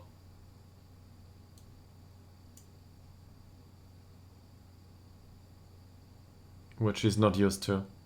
Could Forsell take on the position as a Metzala? Even worse. So, no. Inverted winger wise, Skillermo will do that job just fine. This is not the worst we could have hoped for. This is a great situation to be in still. But, well, Flackguard's back. How has Wickberg been doing in the last match? He has been doing great. Do we want to stick with him? Depends on the training performance this week. Let's put it that way. Training performance will decide. And then there's nobody else but Dobrev to get him on the bench. And I really don't need Dobrev on the bench. It's not like I couldn't use Dobrev in a match, but we've got Alnes on the bench, so this is fine. This will include one of the young prospects, Gustav Ormström. Oh, it's Ostrom, so I butchered that, sorry.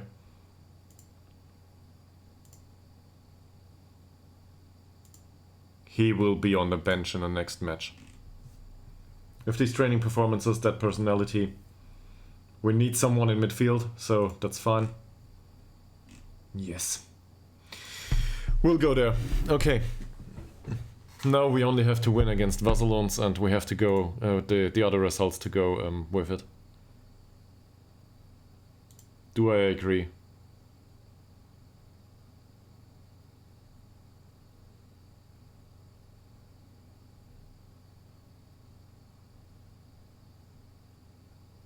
Yep, sure.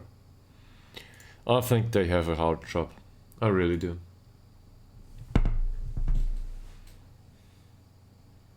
So, thanks again for Sore Loser for the first clip off for this channel. I honestly have no idea what clips are and how to deal with these. So that's my work for today later on, finding out about clips. Jung will continue to fight for change. Yeah, he can. Mariah da Silva now misses the next match. He's been fined half a week of wages, so that's 3 entire euros for him. He certainly will be very sad about that. I just hope these players have other jobs.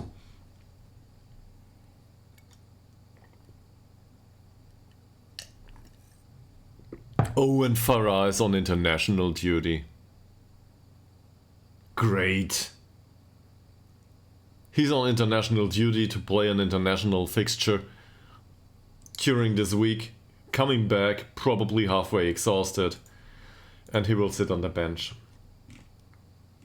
This is the perfect situation to be in Football Manager. Okay, let's have a look at that. Tabby lost. We need to win anyway. Tabby's out of competition. That's fantastic. So it's really just between us and Delkert. The Sandvikens have been winning too. They were out of reach anyway. We would have needed to win against them and to have some other results come our way too. We need to win this match and we need Delkert to lose. It's just the way it is. That's all there is to it. So it's more probable than it was previously. That's also the reality of the situation. Highly unlikely, but possible. And if we go up, I will be so in over my head. Definitely. But I don't think it will happen still to be in that situation. Great.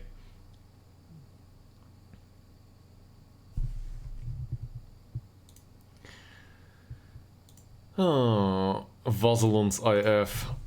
This is the scouting report. Let's have a decent look at it. So, what is it they're trying to do? Tiki-taka style. Great. Balanced, whether at home or away. So, they basically play tiki-taka balanced football all the time. We're expecting them to play a 4-2-3-1. That's a really hard formation to beat, in my experience. I really don't like that because it might go anyway.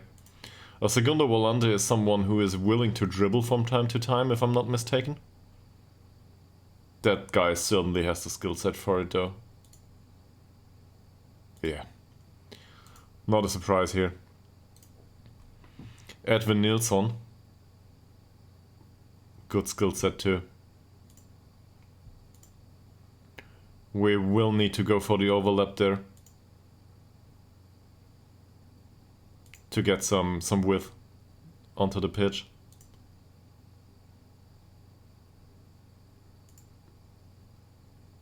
These players are just, they're outright. Look at that. Look at that guy. We can't afford this type of signing.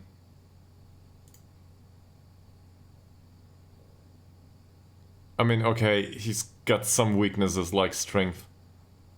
But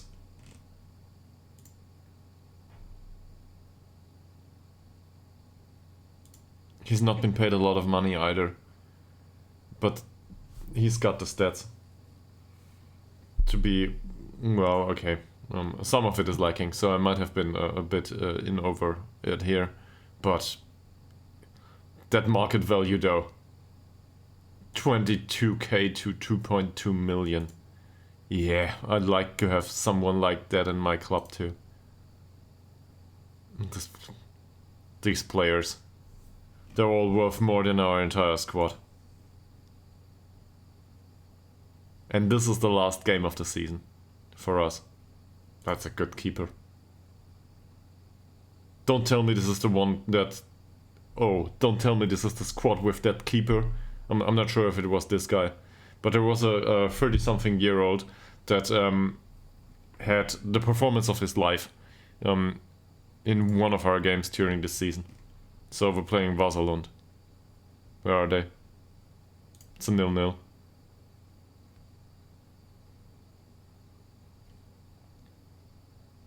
Is this the one? I just need to have a look at it. No, it isn't. I think this isn't a game that we hit like 30 times the target and well, just didn't manage to get to it. Okay, so what are we doing here? These are looking great. There's no use in looking through this. They're just better in every aspect of the game. They're lacking jumping wise, so we might go for a header or two, but we do that anyway. So this certainly speaks for Hagedal instead of no, for Fleckard instead of Wickberg, just due to the jumping and the strength. But that's all there is to it. So we might score after a corner or maybe a free kick. that's the way this goes too. No need for teamwork training. Morale is basically perfect. After that game, that's certainly expected. On the other hand, we have to deal with Shabanach. He will need to play. That's the way it is. I still think we need to do an additional overall training here, but they will go to vacation anyway. Yeah, now it sets back. Great.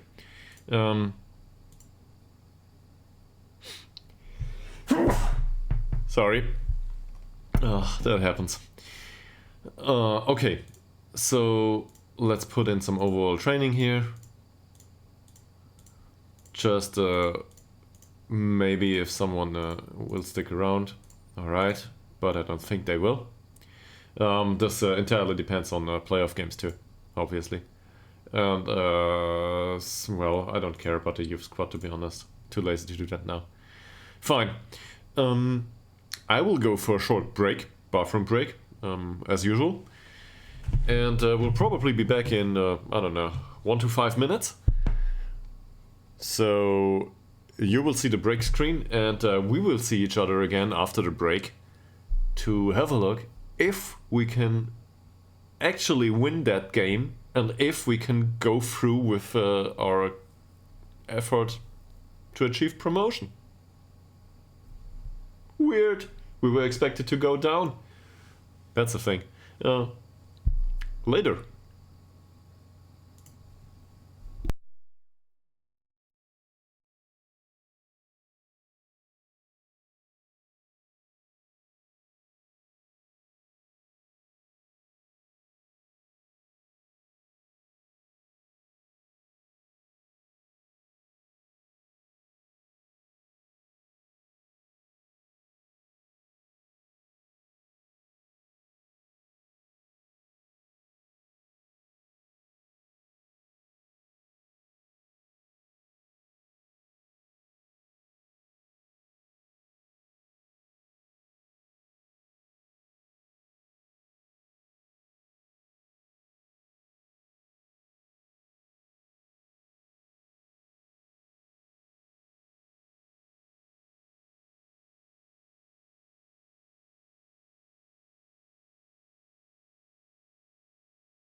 Alright. We're back.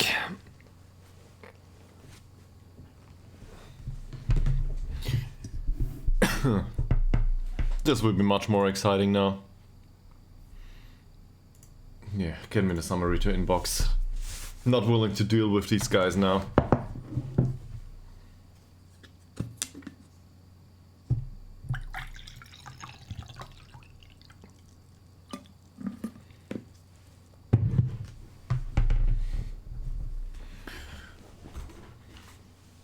Home game against Vasalons. Form-wise, we should be well above them. Ooh, there are certain players that do not get to terms. So I don't know who Akamoto is. We might want to have a look. There's Abdullah Job though.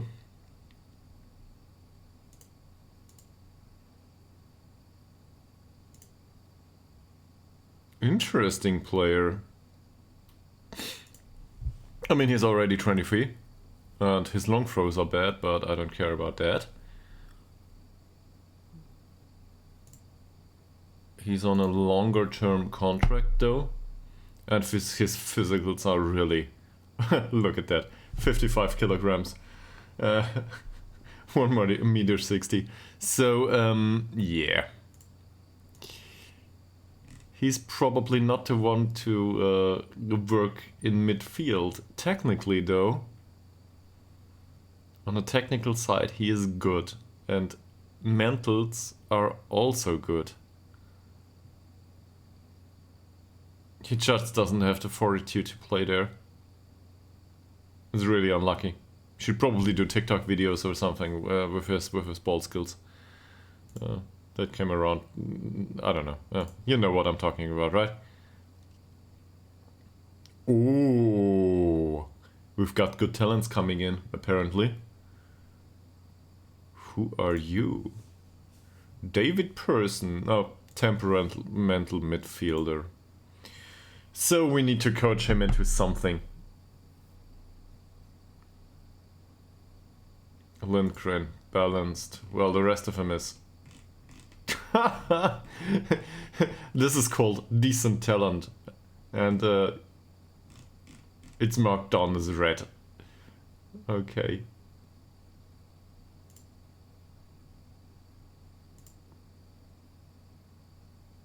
He's got decent personality at least, but he's an inverted wingback. We would need to change tactics there, so he will need to go to the left.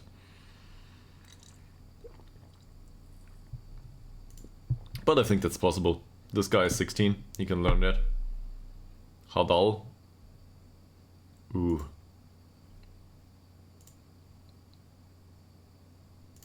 That's a great first name. I have no idea how to pronounce that. This is wonderful.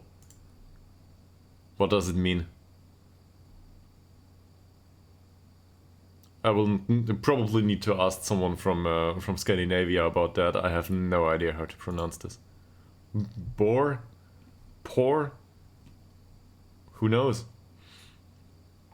Oh, a perfectionist coming through. Tobias Svensson. Yeah, he will be on a contract for sure. What about the others?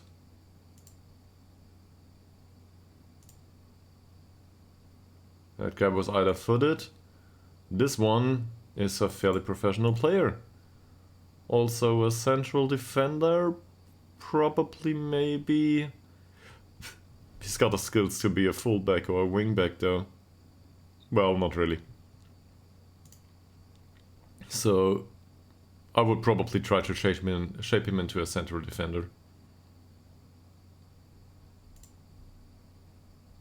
That was Felix Nilsson. Fredrik Nilsson. Halilovic, who likes to take long shots but is really bad at it.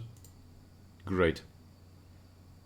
Högren, unambitious. Well, he won't make it to the squad. As long as I'm in management. Low determination. Peter Stahl. Fickle. Fickle is a possibility.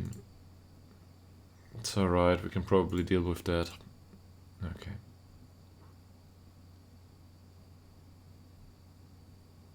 Oh, no. Well, actually, yes. That's a very good idea. Ostrom can play, yes. And...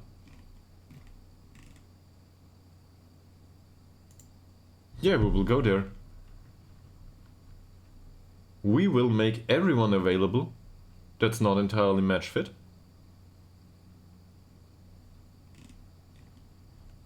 For, let's say, 45 minutes.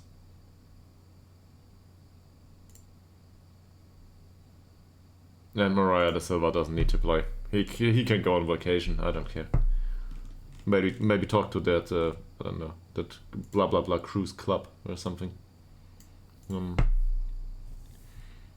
And convince them to pay a fee for him. So yeah, this will not be a U19 match. This will be basically second squad. I don't want to deal with that. This will be second squad. Playing against our U19 candidates.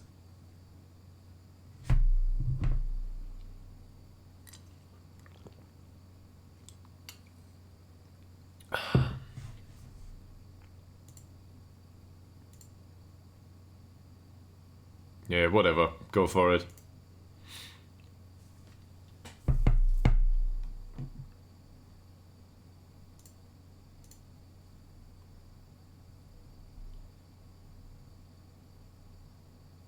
Luckily for us, Farah is also out on international duty, so he might get some sharpness there. On the other hand, he might return exhausted. We'll have to wait and see, but he's a bench player, so we can deal with that. There's the playoff date, by the way. First division playoff final. And, well, there's also the relegation battle going on there.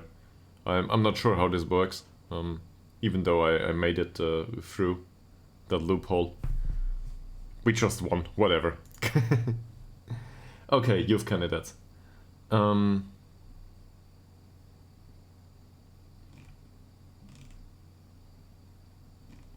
To sign the following players to add quality, blah blah.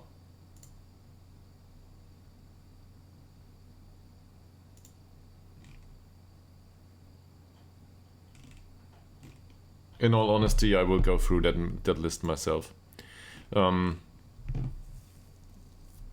It's something that's somewhat annoying probably, but I will go through that list and have a look at each candidate. So, let's have a look at this guy. One sore loser. One. This might drag on a little bit now. Sorry, I was in a work meeting. Man, you should definitely concentrate on your work. I'm happy to have you around, and I'm glad to have your company. But yeah, concentrate on your work. If you don't manage to do both at the same time, that's fine. Work is more important. I wouldn't want you to face consequences in this regard. Yeah, well, the last game is against Ytterhogdals IK. And looking at their keeper... Okay. Well, reportedly multitasking is an illusion, but whatever you say, it's your life, right? It's your decision. That keeper, I probably would sign too, even at 32. This guy is great.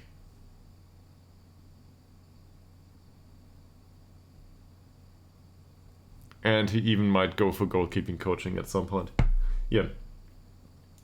But he's on a longer term contract, I can't sign him. Anyway, this is what we'll face, quality-wise. 5 TR?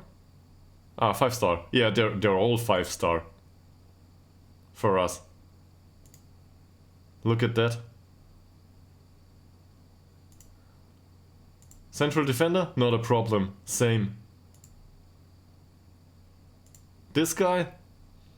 Only 4-star. And he shoots from distance.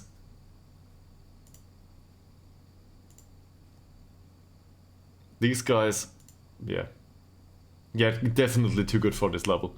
And they are 6th in the league. So they will remain this way in next season. So you can only imagine what we will face if we go up. We will be devastated. Also, look at this guy. 20-year-old worth up to 110k. And there's this one. Between 220k and 2.2 million. Fairly professional. Yes, he has his weaknesses. But this guy is going places. And he will not remain within this league. A lone player, obviously, but they're way better. Yeah, I would gladly add him to my squad. So, considering that, well, this is one that's is on our watch list. He's on 375 per week right now. I would love to sign this guy, but his wage demands are, well, outlandish for us. And look at that. He could play as a replacement for Oliver Swan for us. But in comparison to Oliver Swan, in Swan's defense, he's injured anyway, but looking at that skill set, yes, or Spring is the better player, quite obviously, but it's not like Oliver Swan is far off. And the difference in wage is huge. It's like 10 times. So this is what we face. We have to win against these. They're a professional club, obviously. We are fairly professional. And Delkirk have to lose. Delkirk. On the other hand, form is our friend. Won the last 5 games. So, well, your calls for promotion certainly were not misplaced. We went there. Now, we just have to win that game and the playoffs. And the other ones to lose to reach the playoffs and so on. This will be fun.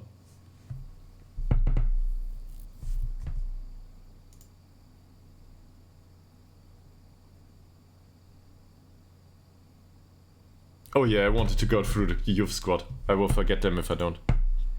Okay. So, Farah had a bad game. Not a big deal for us. He also played 45 minutes, that's wonderful, that's exactly what I was hoping for.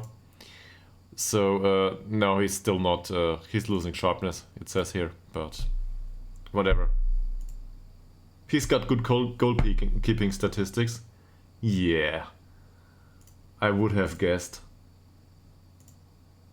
Many more passes. Don't know about that. Last match passes, don't know about that.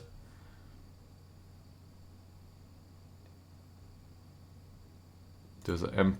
Ekval. Is that ours? Is it Malte? No, there's a Mons Ekval, of course. Is he related to Malte Ekval in any way? Oh, ours is called Eggman. Never mind. That always happens to me. Alright. Fleckguard can become much better than Wickberg. Yeah, I certainly hope so. Good. U19 squad. So, we will go through our list of empty hopes and promises. As I like to call this. Look at this. Bunch of ones.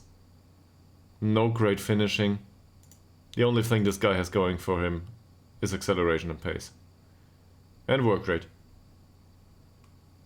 Can we teach him to work with that? So, physicals wise this is fine.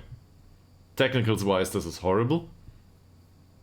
He doesn't need the long shots, whatever. Passing, technique. The mental side will go up throughout the career. So he will probably reach the 10s at some point. The dribbling is really, really bad. But he's got a 6 in first touch and 6 in passing. Might be able to work as a shadow striker at some point. Probably not on our level though. But same goes for this. But I think we should focus him on training as a shadow striker, maybe a playmaker, even though we don't employ that. But a playmaker is more of a mentally focused role. He's lacking there. I want to resell him. So if I want to resell him, he either has to go up physicals wise, which he will do naturally, just by the way it is, if he has any potential left. And if I want to resell him, I need him to improve on his dribbling. It's just he doesn't have to do much there to increase in value, but something. So we will sign this guy as a youngster. And well, he will have a youth contract, that's just how it is. Yeah. And he will go, if I'm not mistaken, he will go automatically at the age of 17. I think he will automatically go on an unpaid non-contract. Okay, so we sign him. Tobias Svensson. Right-footed perfectionist. I look at the personality and I don't care about the rest of it. He likes the ball played into feet. He's a perfectionist. He will accompany the squad just for being dead. Yes. Yes. Great. Peter Stahl. Fickle. Left-footed. This here promises a certain amount of flexibility. He will probably be able to learn to play on the other wing, which is needed for our squad. He's looking good to great physicals wise. Stamina is really bad. So he's more of an attacking player in that regard. If we suggest inverted winger here, yeah, he's more the attacking guy because his stamina is so bad and his work rate is so bad. On the other hand, his mentals aren't great either. Might as well teach him to, I don't know, go for a run in the forest from time to time. And technically speaking, I wouldn't call this guy gifted, but he's not that far off. It's certainly a possibility that we will make a profit on him. So, let's go there. I might end up signing everyone at the end of the day. Gustafsson. Low determination. Left-footed. On the left wing. Great technique though. This is a Dobrev guy. Probably. It looks like Dobrev to me. So he would need to play this role in our squad. His teamwork is good, but doesn't help much out on the wing. On the other hand, his technicals are... Well, I'd argue his technicals are great. For this level, his technicals are great. We don't have to do much here. They will improve a little bit from time to time. So basically, we'll have to give him some pace. And if he develops at all, we might make a buck on him. So let's do this too.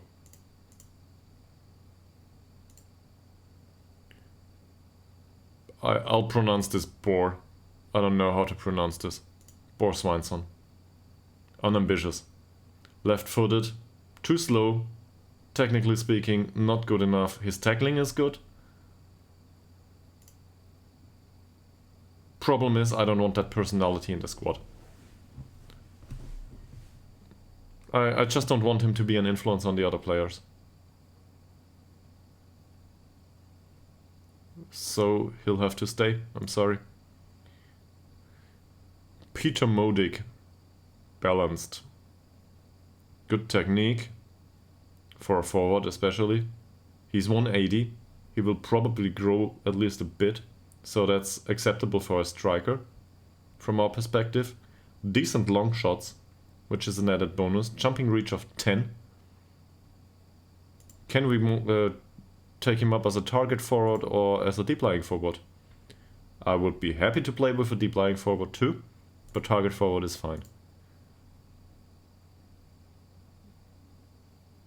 Yes. I will sign this guy.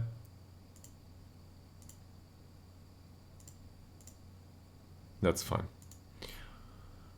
Amar Ögren. Unambitious, so that's already a problem. Left-footed, doesn't play on the right wing, which we would need there. Left-footed on the left wing is okay. Would he be able to play as a mezzala? Probably not. Striker-wise, not what we are looking for. And the personality on its own says leave him out, so we will leave him out. Ytterhogdals. Low determination, that's something that's fixable. I'm not a particular fan of this personality, but we might be able to fix this later on. As a mezzala, not really able to play him. Box-to-box midfielder. His physicals aren't really that bad, but he doesn't bring much to the table. And gets forward whenever possible if he wants to keep this this trait. I would want to field him as a mezzala. So, seen from another perspective, he would need to play shadow striker at some point. Finishing in long shots aren't that great. I'm conflicted on this guy. I'll just sign him to, well, I suppose if we can make some money off him, that's fine. If not, it's not that big of an investment. Gustafsson, fairly professional. Left-footed, we already talked about him, I think. He will need to learn to play wingback on the other side. His dribbling is really abysmal though. And as a wingback on the left side, he would need to play like this for us. Obviously, that's subject to change going forward. But he's also lacking on the physical side. That said, his crossing is decent, technique is decent, tackling is decent. He might come on and be acceptable. And maybe we skip the dribbling entirely and teach him how to knock the ball past the opponent if his physicals improve that much. But probably won't. Might still be able to earn some money on him. Eldin Halilovic. He shoots from distance, which he's bad at. Likes to tackle, as it seems. Is this a ball-winning midfielder? Maybe. Can he learn how to play box-to-box? Probably. He's not good, but he's not really bad at anything either. Like, you see there's no ones in here. There's a few twos, but he's only 15. Fairly ambitious. Will probably be a problem contract-wise later on, but yeah. We might be able to make some coin on him. Tobias Palm.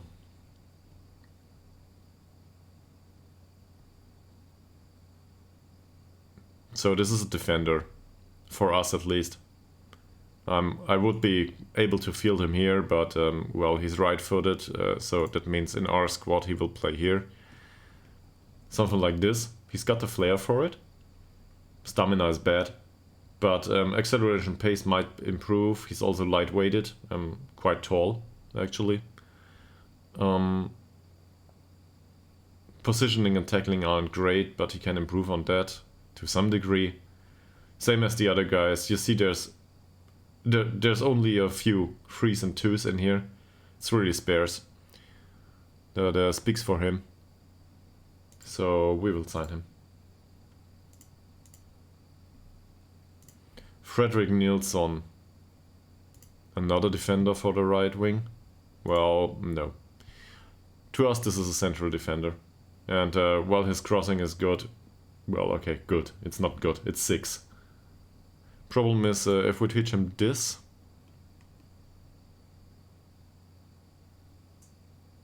So he's lacking in dribbling and stamina here. He's 180 though. Depends a bit on his natural progression. If his jumping reach and strength improve, which I expect to happen anyway, he might do just fine as a central defender. His heading is bad though. This guy's coming into the squad just for his personality, and we will probably sell him on. If somebody's interested, that is. Might not go that way. Thomas Diveni, light-hearted. I'm not sure what light-hearted means. I think it's I don't know. I think it means he's not that good in terms of pressure. Is it that? Lighthearted and jovial. I'm not sure. Well, anyway, personality-wise, that's not a big red flag for me.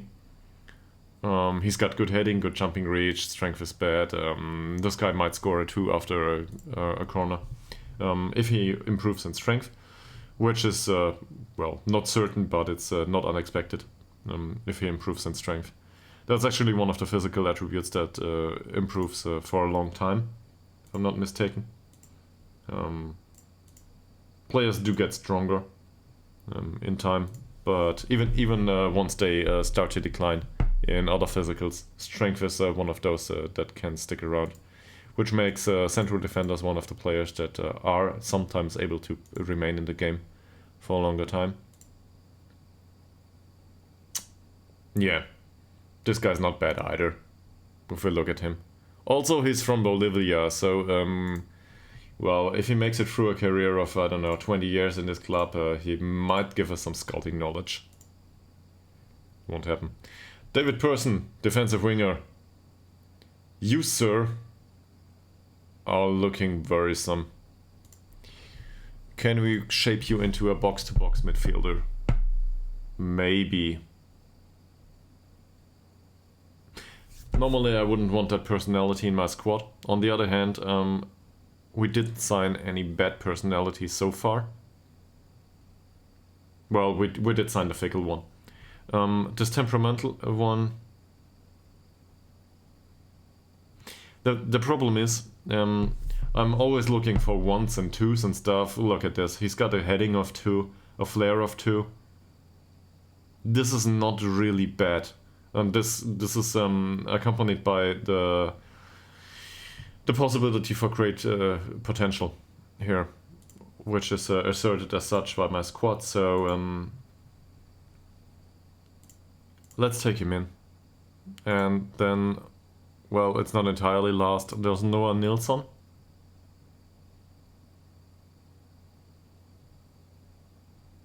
That's a weird composition of attributes for a keeper. So, the way I see it, aerial reach usually improves by itself once the player grows. So that's not a problem, he doesn't have to improve there anyway. He will probably end up with aerial reach of 15. Anticipation, not good. Bad handling. One-on-ones are bad. Throwing is bad. I don't care about throwing. I care about one-on-ones and handling. Anticipation, I would go with that if... But look at the other stuff. There's passing of 1, first touch 2, eccentricity of 2. Well, okay, that's fine. But first touch 2, he's not good. And he will probably not get good anytime soon. Which fits the assessment of our staff. Now, Westberg played here for last game. Castores plays here. But the problem is we don't have another youth keeper. So we will just take him in to have someone in goal in the youth team. But I don't expect anything of him. And then there's Mustafa Khalili. Oh, he's a trial player. Forget about that.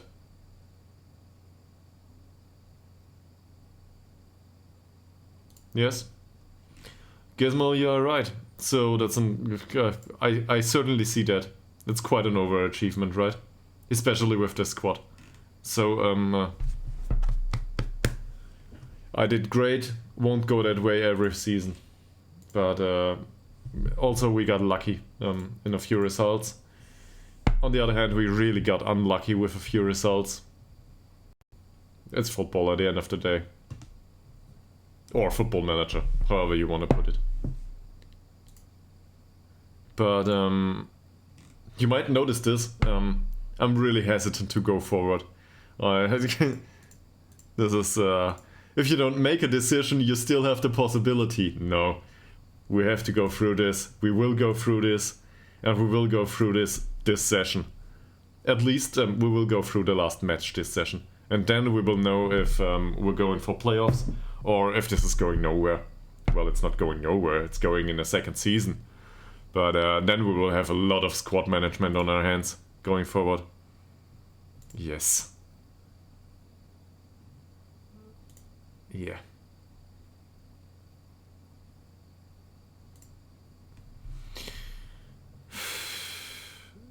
So they have a quick passing game.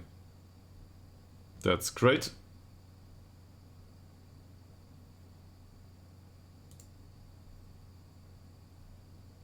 Hi there! Welcome to the chat. Welcome to the Ytterhogdals squad if you feel inclined so. And feel free to ask questions. We're in promotion competition. Well, somewhat. But this is the last game, and this game and the result along the way will decide on whether we go up or not. Or whether we have a chance to go up, let's put it that way. But considering that we were suspected to go down, and were the prime candidates for that, this is quite the overachievement. I'm nervous.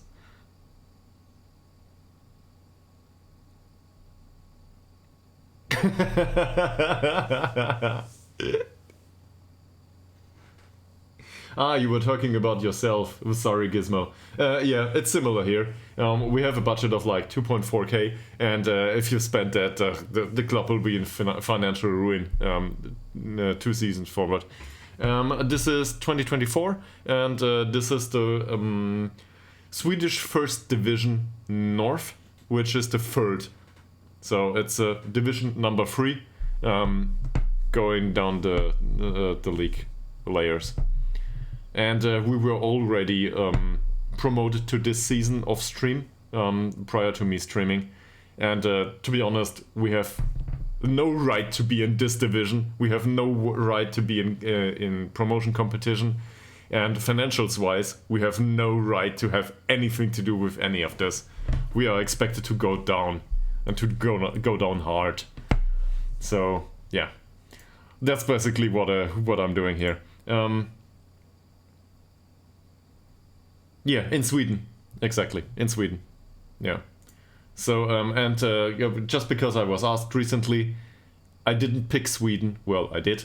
But I always start a save unemployed and go for whatever jobs available. And this was one of the jobs available, and I felt confident that a manager with absolutely no skill and no idea what to do, so with basically 1 in every stat, might go there. Yeah. So, Gizmo, that's just the reality of the situation. I don't know about your club's finances, obviously. But just have a look at the budget. You will see. If you can spend more, great. I certainly can't. Okay. They are confident that they know how we will play. Yes, I am confident that they know how we will play too. That's the way it is. Because we will not be able to spring any surprises within a game that's this relevant to us. With a squad that's plagued by injury after the last win that we luckily got. And along the way we got at least one unhappy squad member with Shabanach, who will be on the pitch for another 90 minutes if injury doesn't come along. And if injury does come along, we have other problems.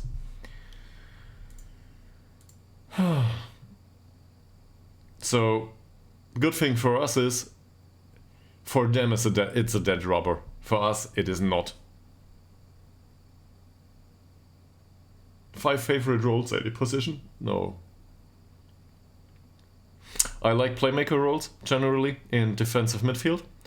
I like overlapping roles on the wings, because they contribute to both phases of the play. I like the technical roles up front, especially deep lying forward. But I like a certain flexibility role-wise. On the other hand, I'm not a particular fan of possession football.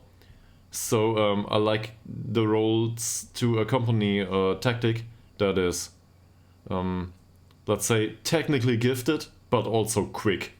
I like it to be devastating on the counter. I want people to come to us playing against our team and to be put to the knife. If well, that's a bit martialistic, but I hope you get the gist. I want them to try to commit forward and to concede while doing that.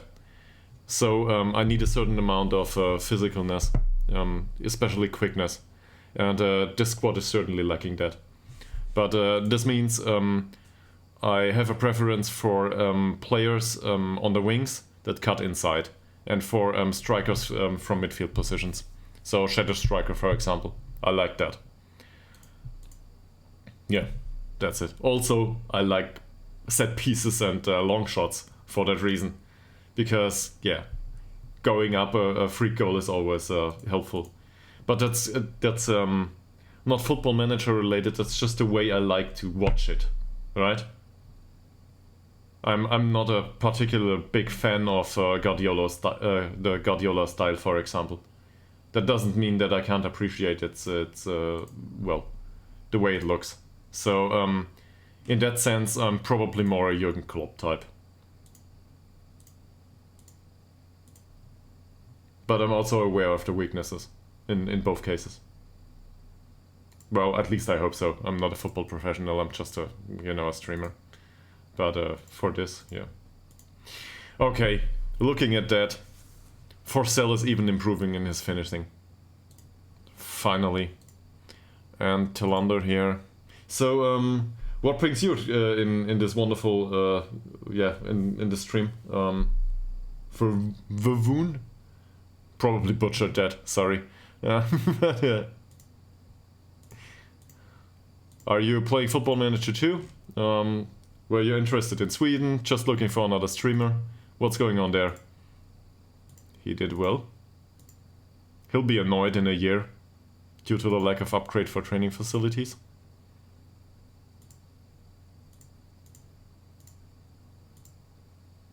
Woon. Alright, Woon. Woon. Well. Good to know. I've got that pronunciation thing with my nick going on too. In my case, they always pronounce it "mouse" for my soul, like mouse, which is, I don't know. I've never got to around that. It's obviously no use, and that's a reference to a band nobody knows about anymore these days because the singer died early on. So. But really, who cares? So we got this on tape now, which nobody knows about either. We got this on stream now. It's pronounced "no use for my soul" in case anyone's interested. Yeah. What's the? This is the best Football Manager at its finest. This is the absolute best. Look at this. What does this mean? This means one of the programmers probably botched their job. Well, not one of the programmers, one of the ones contributing the content here. Just have a look at that. Okay, will Svensson start? Probably, yes, he will. It's not like we have a choice, the others are injured. Will we see this through? Don't know, they expect us to be defeated. We're the team with the best form of the league. This time I will not forget to talk to the players. Did he train well? No.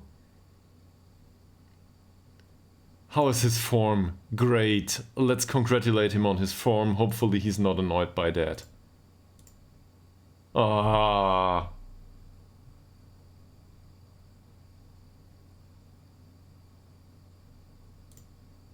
Now he's downcast. Oh no, that wasn't a good choice. Okay. Yeah, well, better than nothing. Fine.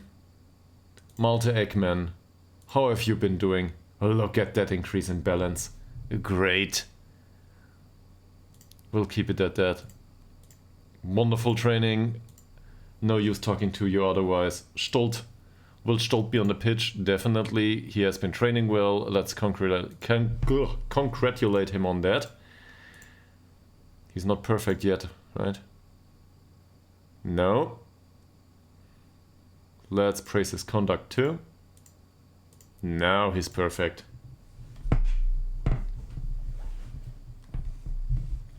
Well, you're welcome to stick around. Hopefully not just for your transfer window, but also long term. At least to me, this jury has been somewhat exciting. And it looks like, well, I thought lower league management was something that was, well, going on all over in the entire streaming community. But apparently 1860 Munich counts as lower league management these days. Okay, that's correct, but still, this is an entirely other level. So managing this, I don't know. It's I had a look. I don't know anything about Ytterhogdals, but I know they had a population of 500 odd some in 2010. So maybe 600 to 700 people there right now. We've got, I don't know, 130 people in the stadium from time to time, so basically a quarter of the village. And that's it. That's what we're managing. And no, I'm not gonna leave.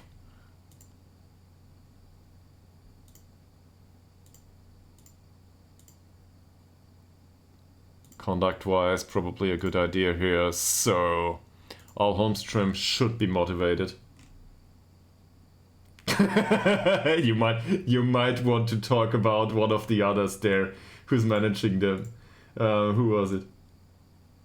Ty Montana, if he's still around. He's managing 1863 Munich right now. So, yeah. I'm not going there, but earlier this stream I talked a bit about Allianz Arena, 1860 Munich, and their relationship to Bayern Munich and how this went down. Probably I wasn't very precise in the details, but yeah. If you know that story, it's certainly an interesting thing. Okay, not going forward until we had a look at these players. Well, that settles it for Kulafich. We're just gonna praise his conduct. Didn't do well recently, but not bad either. Is there anything about his form in the last match? Didn't manage to go into areas that were needed for scoring.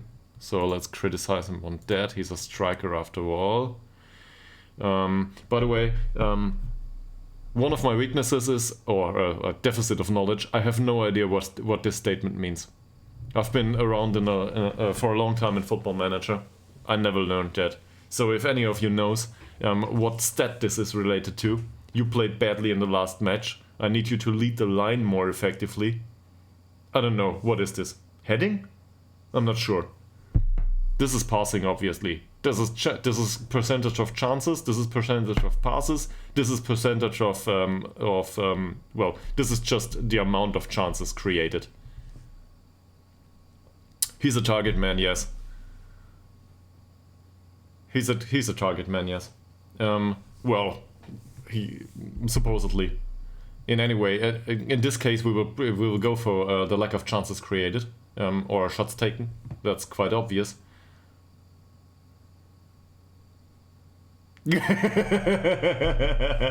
So I take it you're a supporter of Bayern Munich then. Yeah, hold up, maybe. So lose it, maybe. But the thing is, I don't know. And the problem is, hold up play. What is this? Is this headers 1? Is this the amount of headers?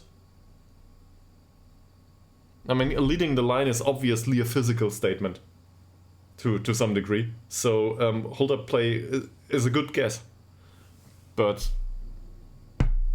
I fell on the trap card. Okay.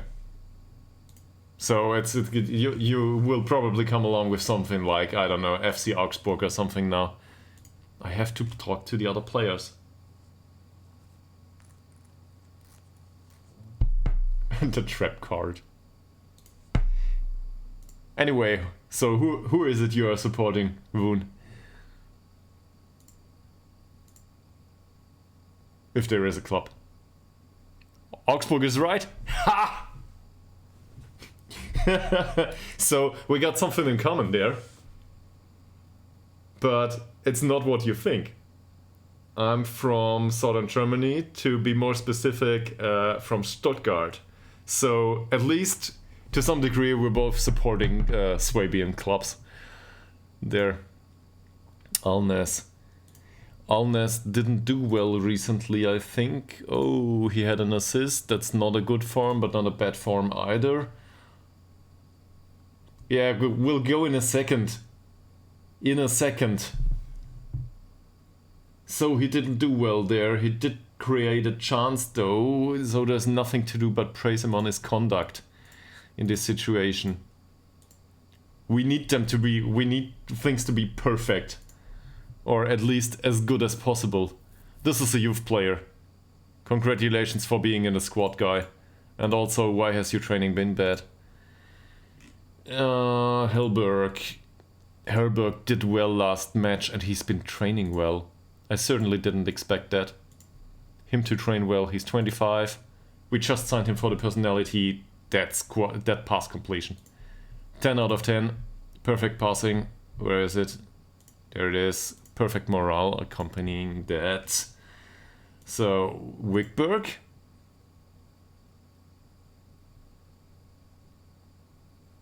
Okay. Who's that? Probably not Karlsruhe SC then. Form affiliated to Stuttgart. I have no idea what clubs are affiliated to Stuttgart. I'm a bad fan now. That's just the way it is. He had a good Reutling. Okay. Yeah, fine. So for the others, Reutlingen is one of those clubs. Well, let's say in the wider area that we talked about early on. That makes a lot of sense. So Reutlingen is probably a feeder club, right? They're feeding good players to VfB Stuttgart, probably.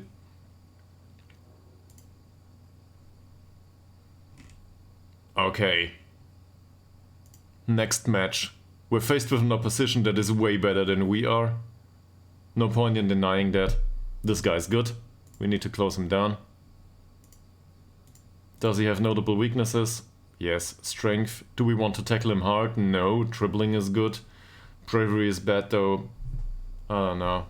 If he accidentally falls off the pitch, that's fine by us, but we won't go there. He's also gifted with not a really weak foot. This guy is an attacking midfielder on the left side, so he cuts inside. Let's push him to the outside. He's also fast. He's got decent off-the-ball movement. We might want to try to mark him tightly, but it might go bad. On the other hand, marking him tightly is not possible anyway. This is our right defensive side. This is Shabanach. He will drive forward anyway. So either this guy comes with, or well, he will be astray and open for passes. Well, that is if they don't nail us to the back of our goal. Adam Wickman, jumping reach of 3. This definitely implies tight marking. Bravery of 9. Yes, let's mark him tight. How's his foot? He's a left foot, so let's show him onto his weaker foot too. Kasper Frisk, left-footed too, cuts inside from the right wing. Let's deny that. And we might want to mark him tightly too. The problem with all of these is that they're weak, physicals-wise. So they're just not strong players. But we've got a problem with them pace-wise. And marking them all tightly will not go well. Yes, I'm serious about this save. And thanks for the follow. And of course I am. This is the only save I'm playing. It's not like I'm not the one to throw away a save. This is the save I play for Football Manager 2023. And I might go about this longer than people like. Because I might skip Football Manager 2024. So yes, I'm going into this in detail. It's just the way I am. And this guy, I have no idea what to do about him. His off-the-ball movement is bad, so tight marking would be a possibility.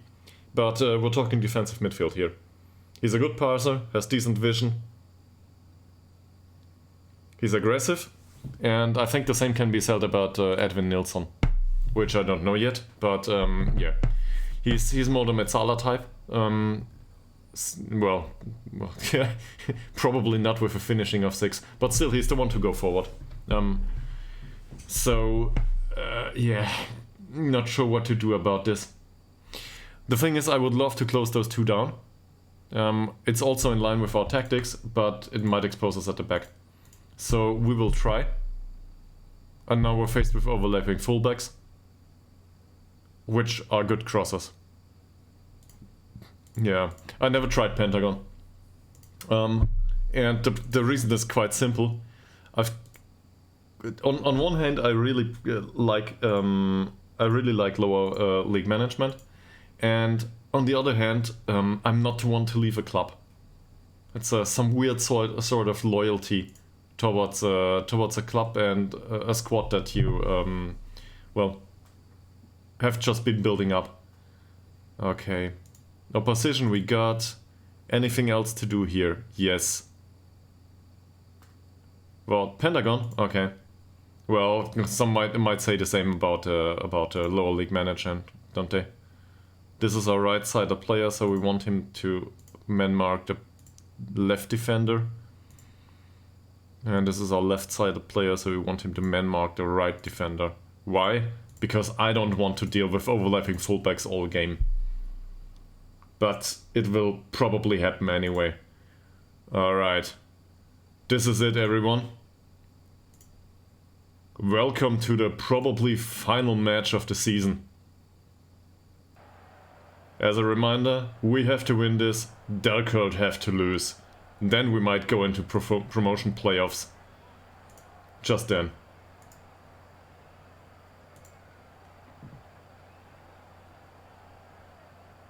Yeah, let's go there, just the way we did last time. This is a home game. Do I want to raise expectations? Probably not. There will already be a lot of tension on them, anyway.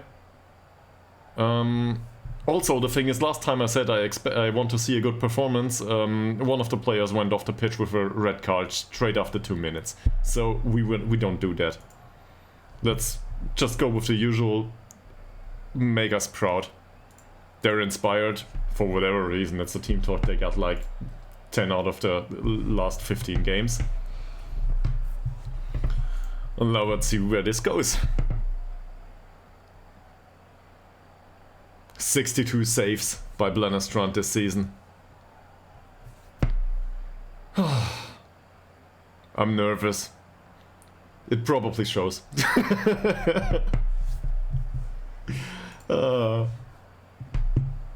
Just as a reminder, my nervousness will be available on YouTube later on, so it will go down in history.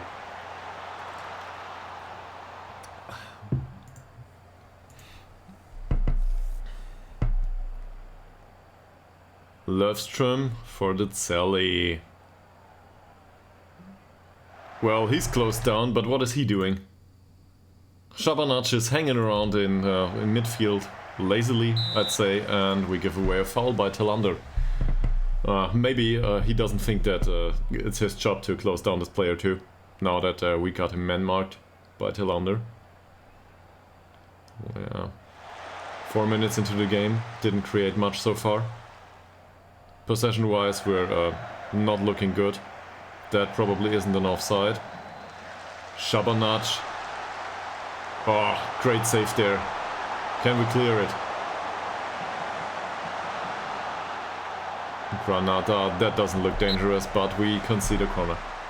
Let's encourage them straight from the start of the game. Weak man with the corner, outswinging as it seems. Well, our Holmström is there to clear it in the own penalty area. Mans. And now it's going back for Ekval. Nilsson. Mosnelid, I think. And this is Wickman on the ball. Yeah, offside. Fine. Okay, so they had a few chances. Let's not overreact. Oh, we might get to some at some point. That's a free kick. if I'm not mistaken. They play a 4-2-3-1, so we will try to overlap on both sides, not underlap. Oh, it's not a free kick, because we retain possession. Guillermo passes it back to Ytterhogdals, who goes for the long ball for Ytterhogdals, clearly not offside. Will he be able to cut inside with that? No, he goes for the pass and now Holmström scores. What a great overview of the situation.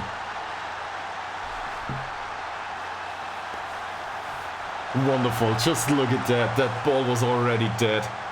And he managed to get to the pass, and all Holmström just nails it to the back of the net. We're up 1-0 now. Fantastic. Now the only problem is Dalkurd have to remain that way. They're behind. This is something I'm absolutely not interested in, but in this case, let's look for latest scores. Where's Dalkurd? There they are. One behind against Smetby. This is looking great.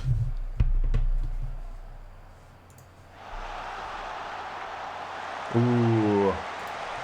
Not a bad tackle by Guillermo, but he took himself out of the game that way. Again, well man marked here. This works out well. And we're up front. Free kick for Ytterhogdals. Nice header. Doesn't manage to hit the target. Like it was the entire season. They win the headers. They don't hit the target. Can we make it? Stolt wins the header there. It's not one of his strong suits. Ytterhogdals. Forssell with the ball for Shabanac. Cross is probably coming in any time now. No. Goes for Forssell. And he retains possession, that's fine. Oh, Fleckard with the long ball for Ytterhogdals. That's a weird way to end up back with Ytterhogdals, but it works. Forssell goes for the shot. He has been trying to improve his finishing lately, Forssell. That's after he scored a long shot a few games ago. This certainly looks like a dangerous counter situation for us. Will he be able to take him down? Preferably without a yellow card. Klintberg, good passing there. Wonderful save by Blennestrand. He got his right foot to it, if I'm not mistaken. Do we already praise him? Probably. On the other hand, this is a home game. I want him to go on.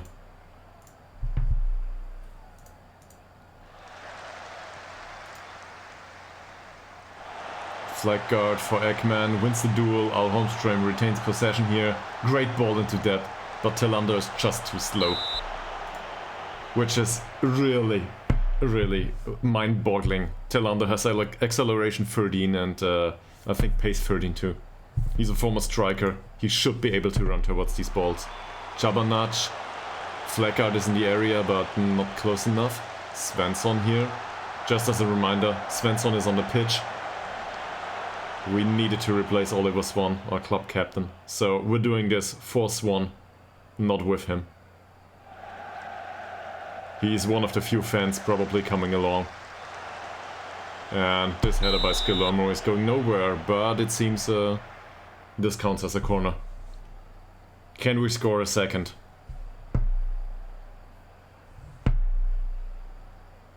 Shabanac with the corner. Circled into the penalty area to find Fleckard, who has not been around here. They're trying to counter again. Ah! That's a wonderful goal.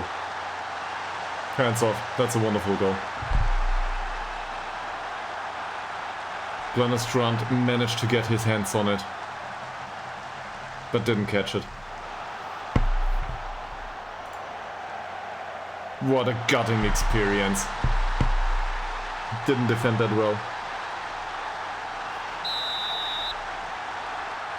You didn't see that on stream. I was thinking about our defense, about our corner situation defensively. once that counter started. And now we've conceded after one. But the thing is, now we need to have the man forward. A draw doesn't bring us anything. We need to make our chances count here. And we need additional chances too. But that's just not what has been going on so far.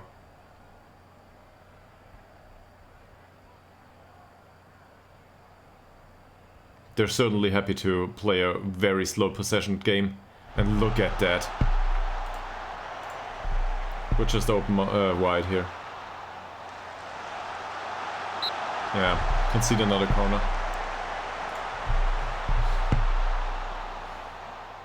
This is a risky way to go about this. Under normal circumstances in league environment, I would probably go for the draw here.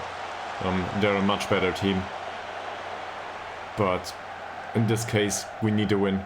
We need to score the goal. Skillermo wins the header here. It goes to Nilsson though. Ekvall. Löfström. Moselit. And this might be an offside. Yeah.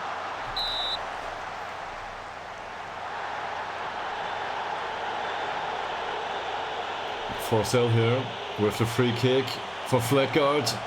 Doesn't manage to hit the target. Man, our central defenders are so good. But they're not good enough to hit the target anyway.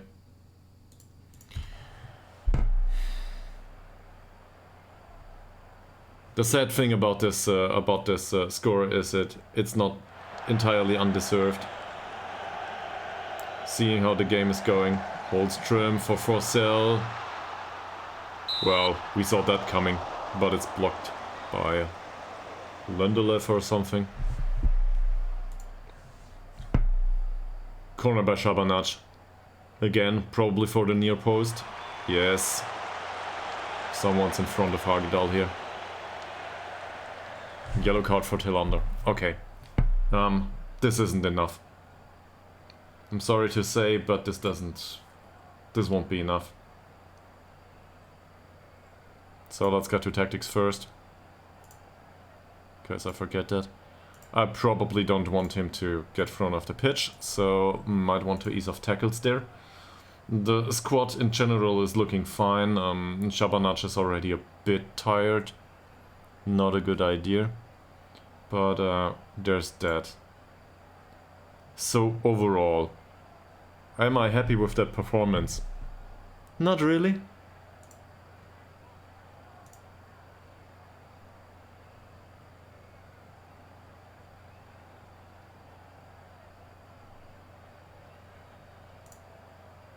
Okay, let's go with that. That certainly had an effect on most of the members of the squad. Blenestrand.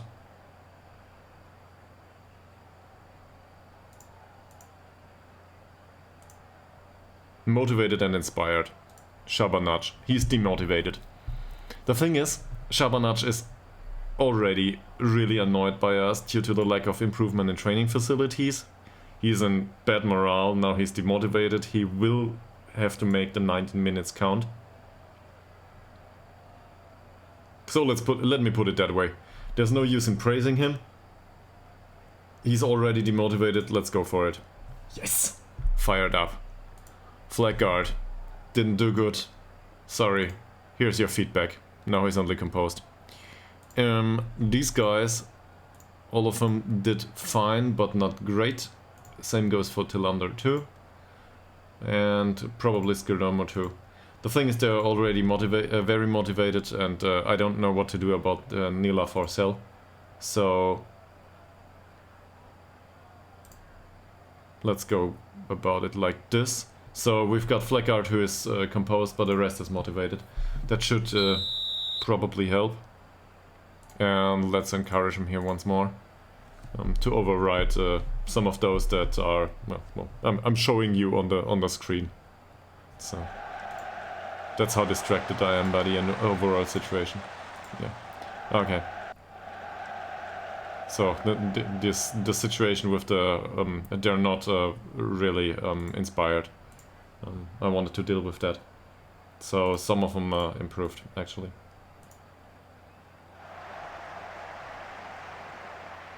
I don't know, this closing down. That's also something I see here. So the tight marking doesn't work. It's just as it is. So let's not even try that. You might have seen that over the match. I don't think they can stick to their men here. These have good off the ball movements, we have bad marking. It's just the reality of the situation. So don't try to mark him tightly. Just close him down once they are in possession of the ball.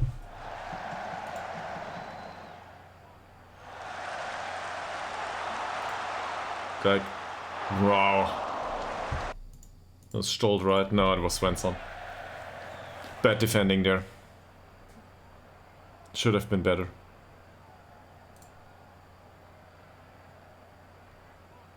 Darker are still behind. Result-wise, oh no, it's 1-1 now. Ah, yeah. So we wouldn't be able to catch them anyway, but we have to get our result.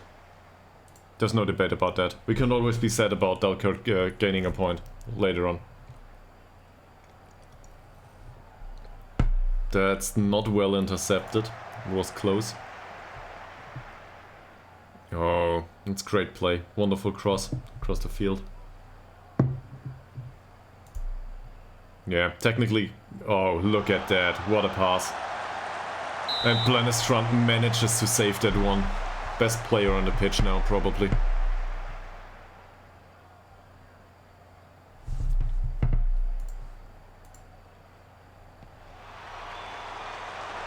And Blennestrand catches that one too. Where will we go from here?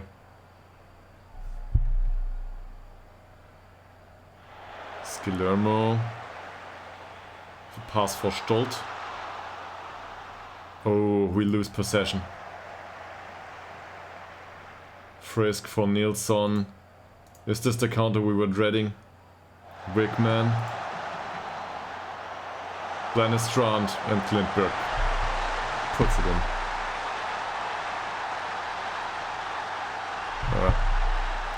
This is how things go with us. Is there anyone on the pitch that's really bad? In all honesty, I can't see that once more. Is there anyone on the pitch that was really bad? Not really, right? Yeah. So we're not trying to work the ball into the box anymore. Let's go for it. Maybe not shoot on side yet. And probably not the early crosses either, but we need to create chances. So we've got a player in box that is a really good header. He didn't show so far. Well, throughout the season, he made a few goals with his head, and he's certainly a good goal scorer. But we need at least 2 goals here for anything, and this will need to stop immediately. I've had enough of this. Where is it? In transition? No. There.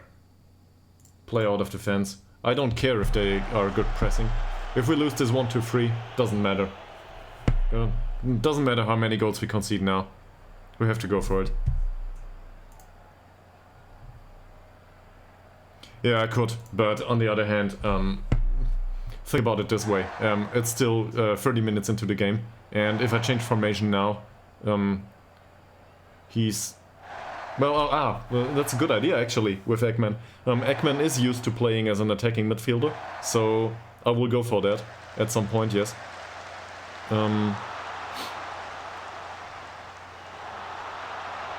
First of all, let me put it that way. Let's see another 10 minutes if we create chances. Because if I open up too fast... Oh, does that count as an offside? It does not. Well, okay, but it looks like we're trying to create here. This is good. Stolt for Svensson. Al Holmström. Yeah, not a big deal for him.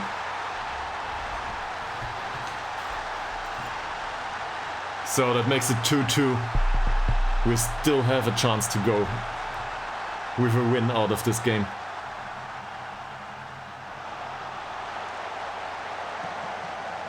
considering the dispersion in, well, not dispersion, the disparity in club circumstances. This is certainly a good result so far, but we need the win. It's just the way it is. Go guys, push forward, you can do this.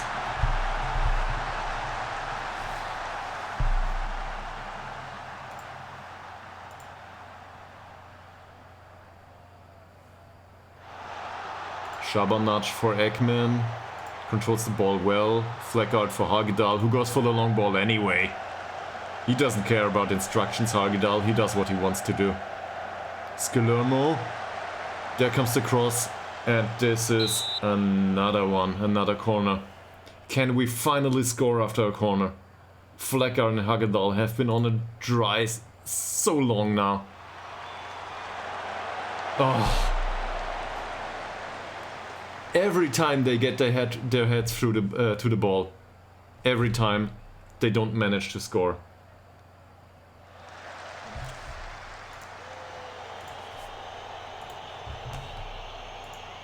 Merka, Mosselind, Ekval. How's the other match going? 1-1. Wonderful through ball. Ah, he's too slow.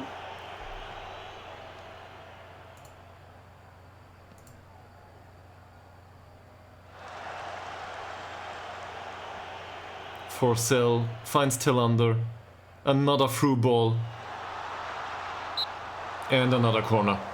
We're creating now. We're creating, at some point we might score. Shabanach for Hagedal. Oh, the keeper manages to catch it. Not in.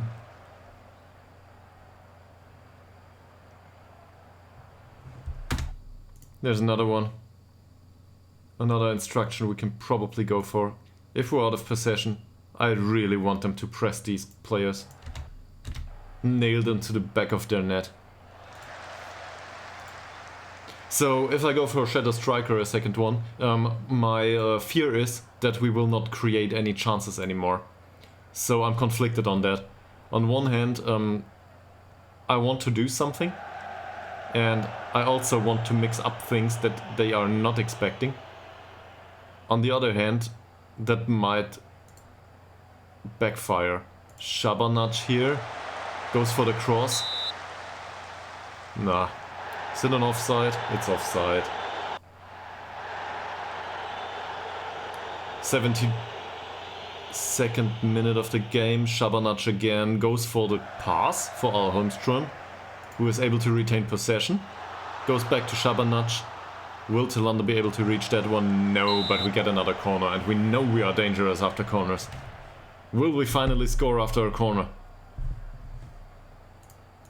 Come on, Shabanach. Hagedal. Nah, Menka. This guy's keeper is good. Not a great situation for them. Shabanach for Sell. Ekman. Good pass for Svensson. Will he go for the... well, he tried. Skilermo there. That's a great penetrating pass. But Tillander isn't able to get it on goal. We're creating. We really are. Well, now we are not. Alright. Let's do this. So...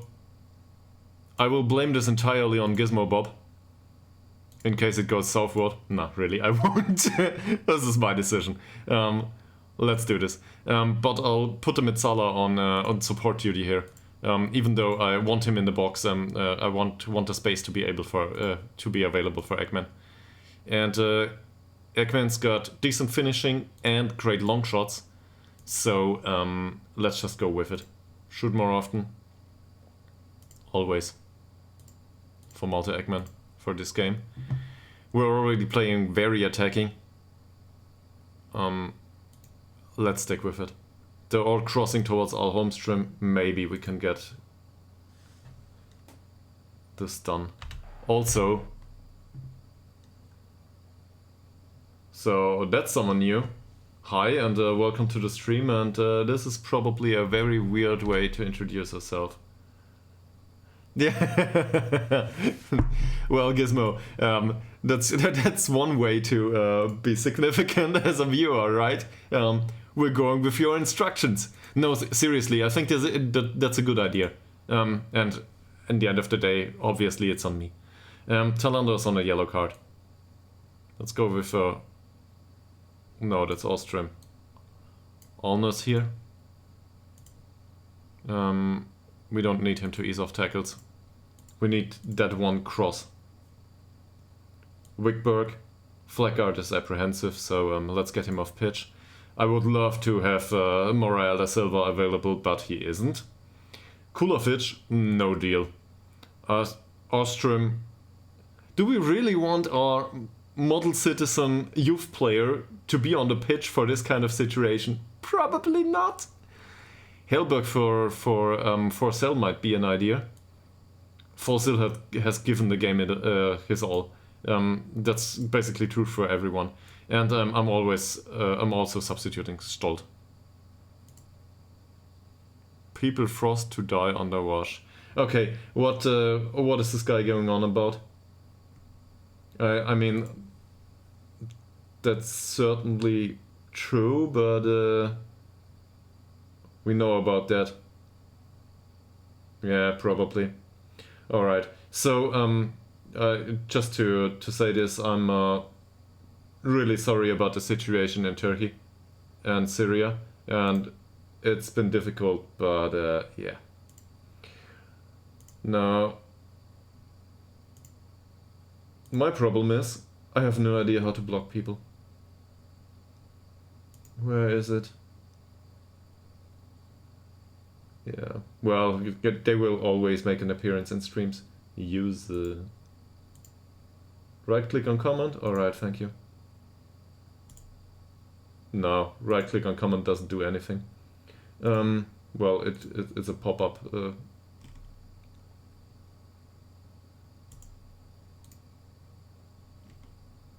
There it is. Timeout. Timeout.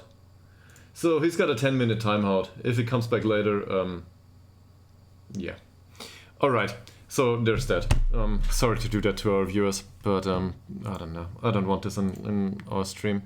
There's also some sort of auto-modding available for Twitch, but I have no experience. My first troll. No, that's not entirely true. There was someone at the start of the streaming career, if you want to put it that way, that came in and was trying to I don't know, sell me viewers. It was way before the first viewer came around. So yeah, some sort of bot farm. Okay, we need the winning goal. Go out there, do it. And well, we're already overloading. No? Don't concede, guys. We need a goal on the other side. Don't concede. Mans with the ball here. Gets the cross in. Oh, what a wasted opportunity for them. Who was that? Ytterhogdals. Through his head. Into nothingness. Hellberg, that's our midfielder. Trying to create here. Going for Svensson. Skillermo, not on offside. Goes for the pass for Shabanac. And that's an offside. Come on, guys, push forward. 5 minutes. We need a goal. What a ball by Farah. Why are you doing this to me? He's an international for Somalia. We've certainly seen that here. Yeah, shoot on side. You're right. Shoot on side. And we're going for even higher tempo now. Do we want to play for set pieces? No, we don't. Set pieces haven't been our friend so far, even though we should be strong with set pieces. Yeah, and direct passing. Yeah, you're right. There's no playmaker on the pitch anymore anyway. So yeah. Let's go more direct. I don't want to go very direct. They have no idea how to do this. So this is just to mix things up. Oof, free up front. Yeah, maybe. Okay. Throw the kitchen sink. So who can play up front? Alnes? No. Hellberg? Well, maybe. Svensson? So, what we're gonna do is... We'll put him in as a target forward. And Hellberg, just to be there. Probably... Does he have good work rate at least? He has good work rate. So we will use him as a pressing forward on attack duty. Not that it matters anymore. Svensson will be here just to distribute balls. As a box-to-box though. So he will go on forward with the others. And let's go for attack duty for Faratu.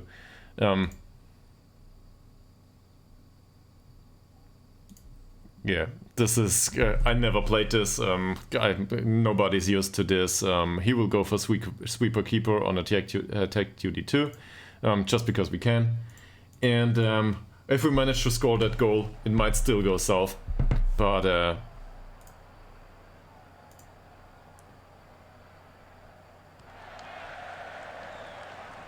also, I really don't care anymore.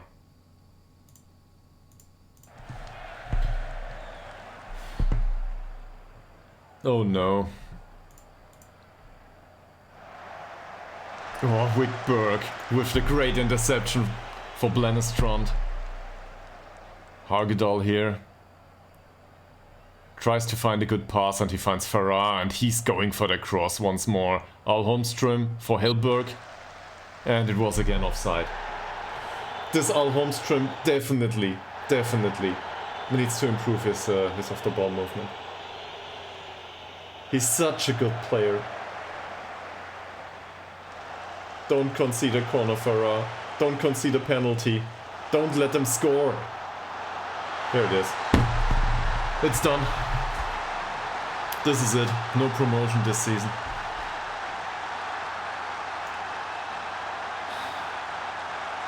We tried. We'll try for another 3 minutes. But we tried.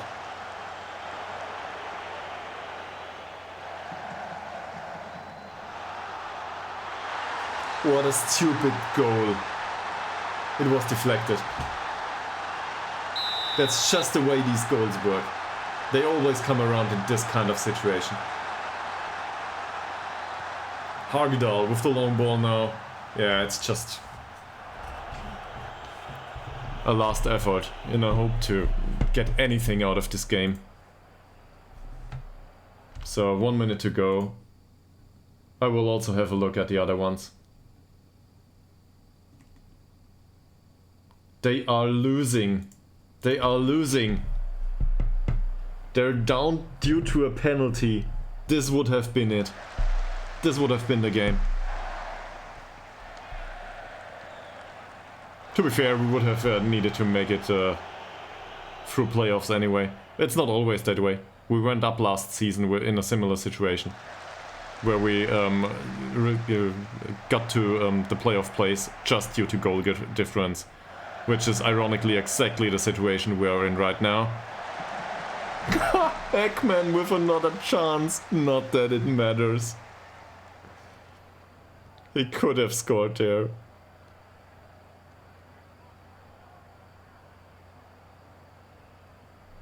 Menka not able to distribute the ball because we're waiting.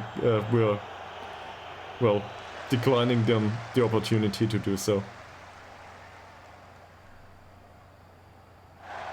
And now they're just playing it down. This is it. Also, look at the condition of our players. They've given it their all. Just happens. Last throw of the game. That should be it.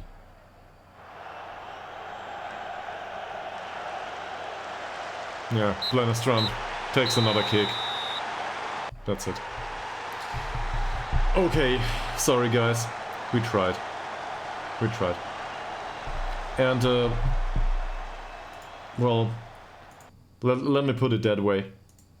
Come to think of it, for the remainder of the season, we were not expected to go there.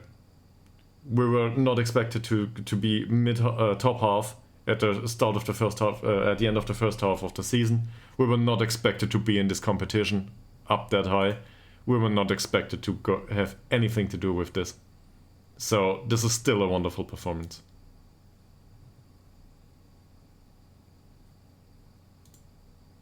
Yeah, exactly. Now, the most difficult season is always the second, so we certainly want to avoid that. And now this is I don't know if this exists in English, but a two-edged knife, two-sided coin it is in English, that's it. So in English, the problem now is, on one hand, we want to make improvements to the squad. On the other hand, this squad did really well. Will the squad be able to do the same next season? Not sure. Also not sure if FC Stockholm or a similar club, because they are going down, will be around next season to be the laughingstock of the league. And the problem is, if we want to improve the squad, we need to spend money. But if we need to spend money, we're not improving long term. Because long term, we need to cash in on some things. Press conference. Okay. How is this going? Well, bad.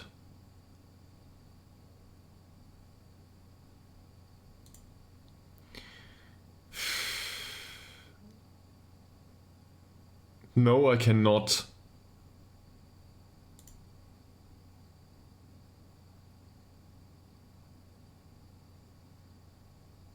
In all honesty, I'm not angry at Malte.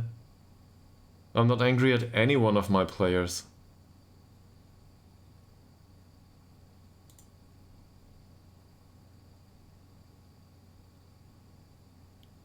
So this is difficult to achieve right now, but I think we did fine this season. We really did.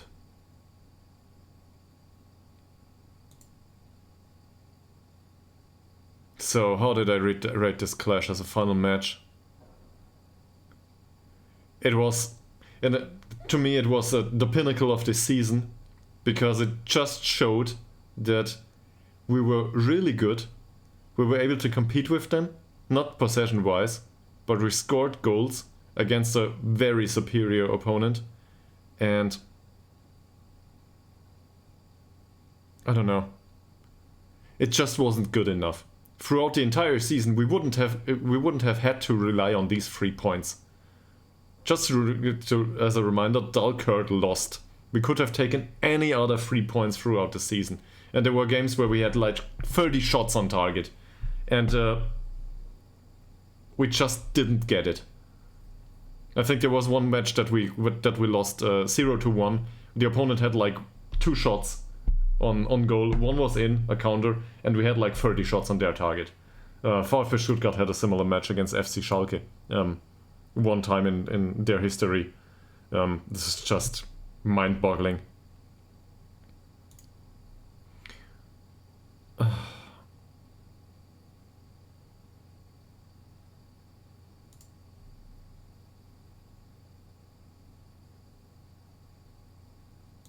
Yeah.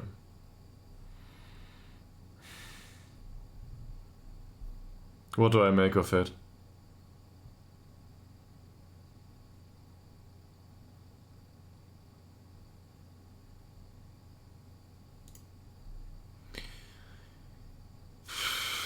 Yeah, I really don't want to talk about opponents' performances now. But, well, that's just the reality of the situation. I think Nila Forsell is a wonderful player. Sorry. And he's not great in anything, but he's not bad at anything either. And also, he's the only Finnish player in our squad. So for our fans from Finland, we will probably keep him around. If not for something else. Yeah. He scored 2 goals. We conceded 3. No, by the way, Gizmo, no, it's the other way around. I asked myself if I should have stuck to the working formation instead of overloading and going forward with all we had. But really, we had to. Also, it was my decisions. So, yeah, I would love to use loans. The problem is, this is the kind of player we can get in on loan. It's not a bad one. This is what we can afford. And the rest of them, they don't want to come to our club. We're like literally a village somewhere in the forest or something. They don't want to play for our club. So the stream announcement is to chase the elks off the pitch. That's how I imagine it. So no, they don't want to come. That's the problem. And even if they come, they are this quality. And well, to be honest, this is not a bad guy, but we have something similar. Yeah. And the others already witnessed this. If you're interested, you can have a look at recent streams or YouTube or something. There's a lot of situations where we want to offer a contract to a player, and they're just like, I don't want to have anything to do with your club under no circumstances. No. So, yes, that's the reality of the situation. So, finances. Let's go to Gizmo. So, let's compare this to October last season. October last season, we were 14k in the red. Now, well, the month is not through yet. So we might end up in the red at the end of the month. Although it's looking good so far. But this is way better. So 15k difference, that's a lot. Considering that we also signed and sold players and so on. Some of that profit isn't in yet. So yes, we have been doing better. It also might be a good idea to look at that percentage-wise. 14k. Throughout last season, we had expenses of 116k. No, that's income. Sorry. Expenses of 136k. So, what's 14k of 136?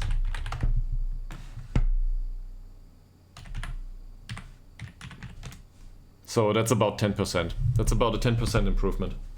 I can't pinpoint to what is responsible for that, but yeah. This has been going good. It's not bad. And I will certainly stream next season too, the entire transfer window and all that stuff, all of it. It will probably be, well, depending on how you see this. To me it's interesting, it will probably be very boring. Also, don't forget, the next preseason will look like this. We will have to do a lot of friendlies come to the start of the season. I know we can skip these, but on the other hand, I want to have a look at some things. And preseason is where we do that. So, yes, I'm trying to be serious about it. When will they go? Probably at the end of this week. They might stick around. So, this means it's contract talks going forward. It's scouting talk going forward. We still need an English player because our fans want it. So that's certainly a thing that we might want to go for. And usually I'm not that interested in that kind of stuff. But maybe we should think about it this way. Finance-wise, this club is not looking good. I mean, it's looking better than last times. But yeah, they will not build a new training center. this way. So we have to look at how do we get money? Well, through the stadium. Our stadium is big enough to get a decent home attendance. We just have to get to draw the entire village in. And to get them in, we need to sign an English player. He doesn't need to play. We just need to sign one. We need someone from England willing to play for us. That's it. So what can we do about this? I don't know. Luckily for us, finance situation might also improve because, well, now he's unhappy. Great. Financial improvements might also come due to the fact that we will not have to pay for all the friendlies next preseason, because some person agreed on contract. We sold players, and they now are forced by contract to play a friendly against us. And well, I arranged that, knowing that it would be important come the start of the next season. So this is our debate with Oliver Swan. This will determine if our club captain will be unhappy for the entirety of the next season, or if he will not. I'll try. I'll try. As a matter of urgency. Yeah. Otherwise, he doesn't want to stay at the club. Well, he will need to get used to it. Luckily, it's now it's off season. Really, that's a lot of youth contracts. What's going on here? Yeah, homegrown. Don't care.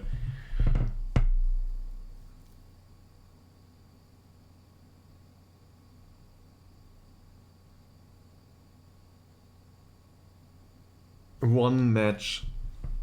We just would have needed to win this one match. Ah. Yeah, Gizmo. Good luck paying that stadium. Do you know the rent of that stadium? I think mine's like 2.5k a year, which is not that much. Yours might be higher, much higher. Or you don't pay rent and you own it. That might be even higher. So, don't know. Yeah, let's train them. Don't care here. Can you... So what is this? They will probably go on vacation anyway, but in case they don't, I want to give them another week of training. I'm sure it will be well received. Okay. So...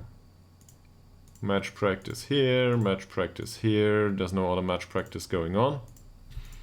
What can we do here? Outfield training probably. This won't happen.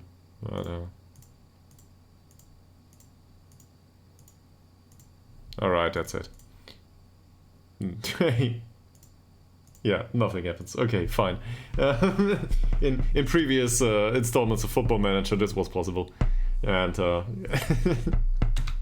at some point, all of a sudden, non-professional clubs or semi-professional clubs were able to go for professional training for a week or two.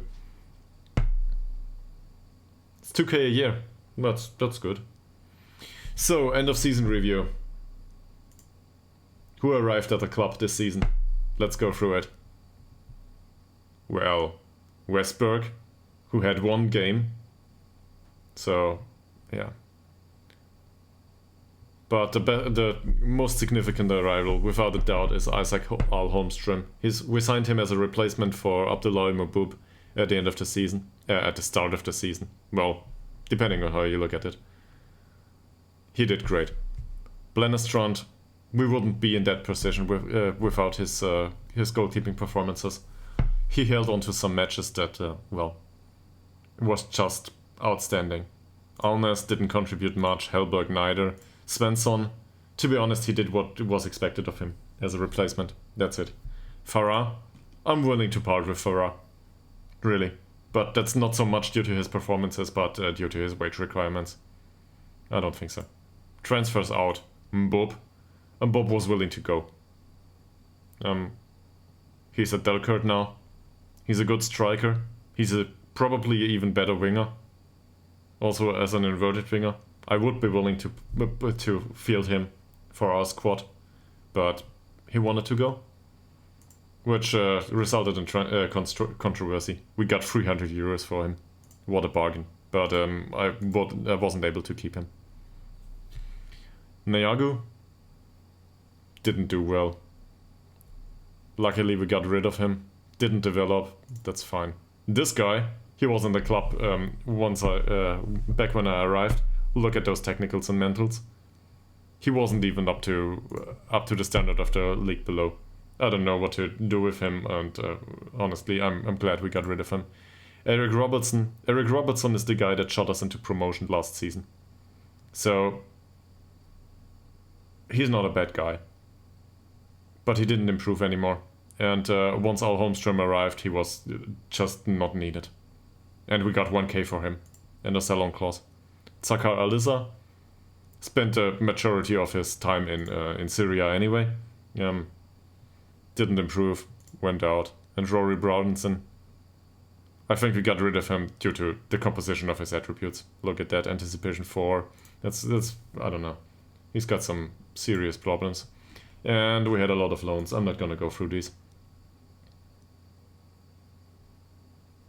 These are great moments to remember. Thank you very much, game.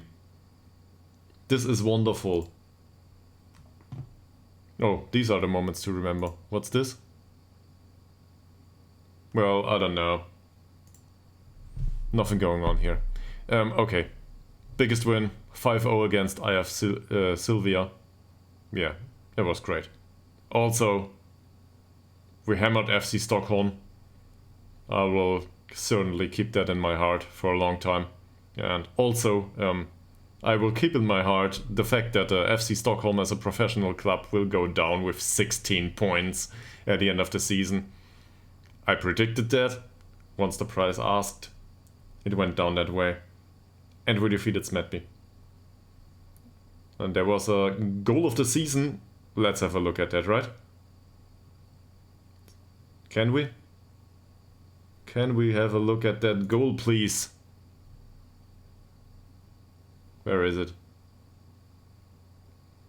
Watch goals? Well, maybe. Okay, so we'll watch the goals here. One of them should be the screamer that we're talking about. Sadly, it didn't do that right here. So there was Bergman in the middle of the pitch, passing it to Swan.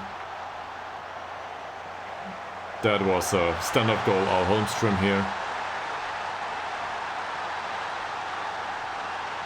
Then we conceded a penalty. It's just how we are. Our story of our weakness is basically a story of penalties. Al Holmstrom won the header here, went for Tillander, and he just made it count. That was a nice goal. Scored with his right foot back then. He's a left-footed player.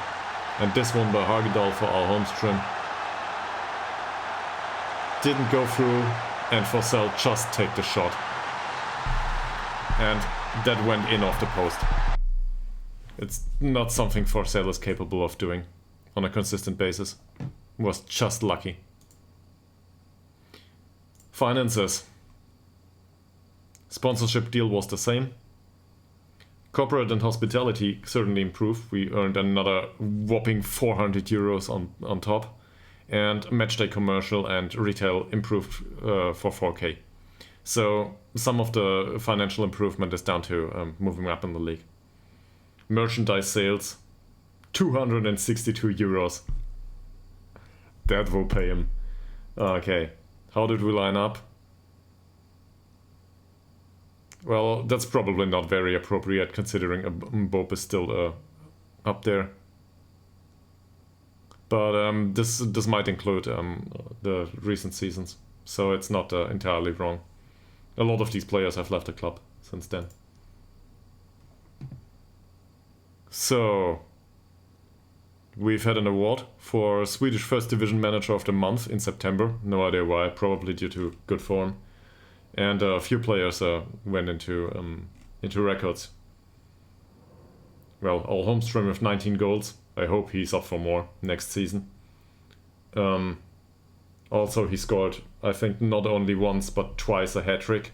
It's also the most goals scored in a match. Oliver Swan had 9 assists. In all honesty, I expect more of him, but on the other hand, this is a 20-year-old, same as Al Holmstrom, so just keep him around. Clean sheets by Blennestrand, best performance ever for our club. Yeah, again, Al Holmstrom, 8 players of the match. We want to keep that guy.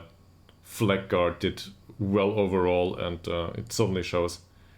Svensson was the youngest player on the pitch. He won't stick around. Oldest player on the pitch, Fredrik Alnes. He will probably remain, yes. Just as a emergency backup. Robertson earned us some money, and Scalermo scored a goal after 30 seconds. Nice. So, any of you got any comment on that season? I think Gizmo already had a point on that. And this is the dynamic manager timeline. Basically the same all over again. For you this might be interesting, just because you didn't witness this. Yeah, I think so too. It went well. And we had a few signings here. You can see we signed Castores that we're trying to get rid of. Just back then in 2022. Yeah. Look at the end of it. I took charge at this club in 2022, and they were, I don't know, they were devastated. Last of the league, I think, and we had a record holding the league with the least amount of points. We managed to get to do that, and next season, well, this is next season, we went up. Yeah, it is. Well, I don't consider this long term. It will be long term once we reach 10 years. But for now, this is the start of something. At least to me. Yeah. Save Women, which we sold later on because we had a better goalkeeper. Always did a good job. I'm really fond of him. And I remember his performances. He's been doing great. And Al Holmstrom certainly made an impact this season. If there is a signing of the season, it's obviously Al Holmstrom. Yeah, it's fun one. Just I don't know, just what's in the back of my mind. So we're gonna go through these.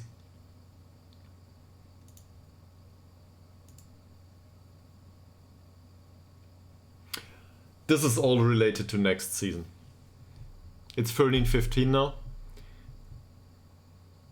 I always do a second session, or usually I do a second session on the day. I need some food at some point, and I don't want to go on a break for half an hour or an hour. That's just stupid. On the other hand, I'm really happy for you all, for you sticking around throughout the end of the season. I'm not gonna remind you how this stuff about following works. You know how it works if you want to do it. I will go after I had some food and maybe a walk. I will go through the expectations for the next season. I will go through contract talks maybe, although the contract situation is looking pretty good if I'm not mistaken. We've got a lot of people on contract that we want to keep around. So it's more of a scouting thing. And we have a lot of time to talk in case there's any questions, or I don't know, just in all seriousness, just to talk a bit about this and that. I'll try to do this 15 p.m. my time. It's 13:16 now my time. That's GMT +1 if I'm not mistaken. I would be very happy to have you around later. But I need food, and I need food now. So get something to eat, concentrate on something differently, and we'll see each other again soon, hopefully. I'm really glad that you were around for the end of the season, even if we didn't go up. And otherwise, have a nice day, have a good week, and see you all later. Bye.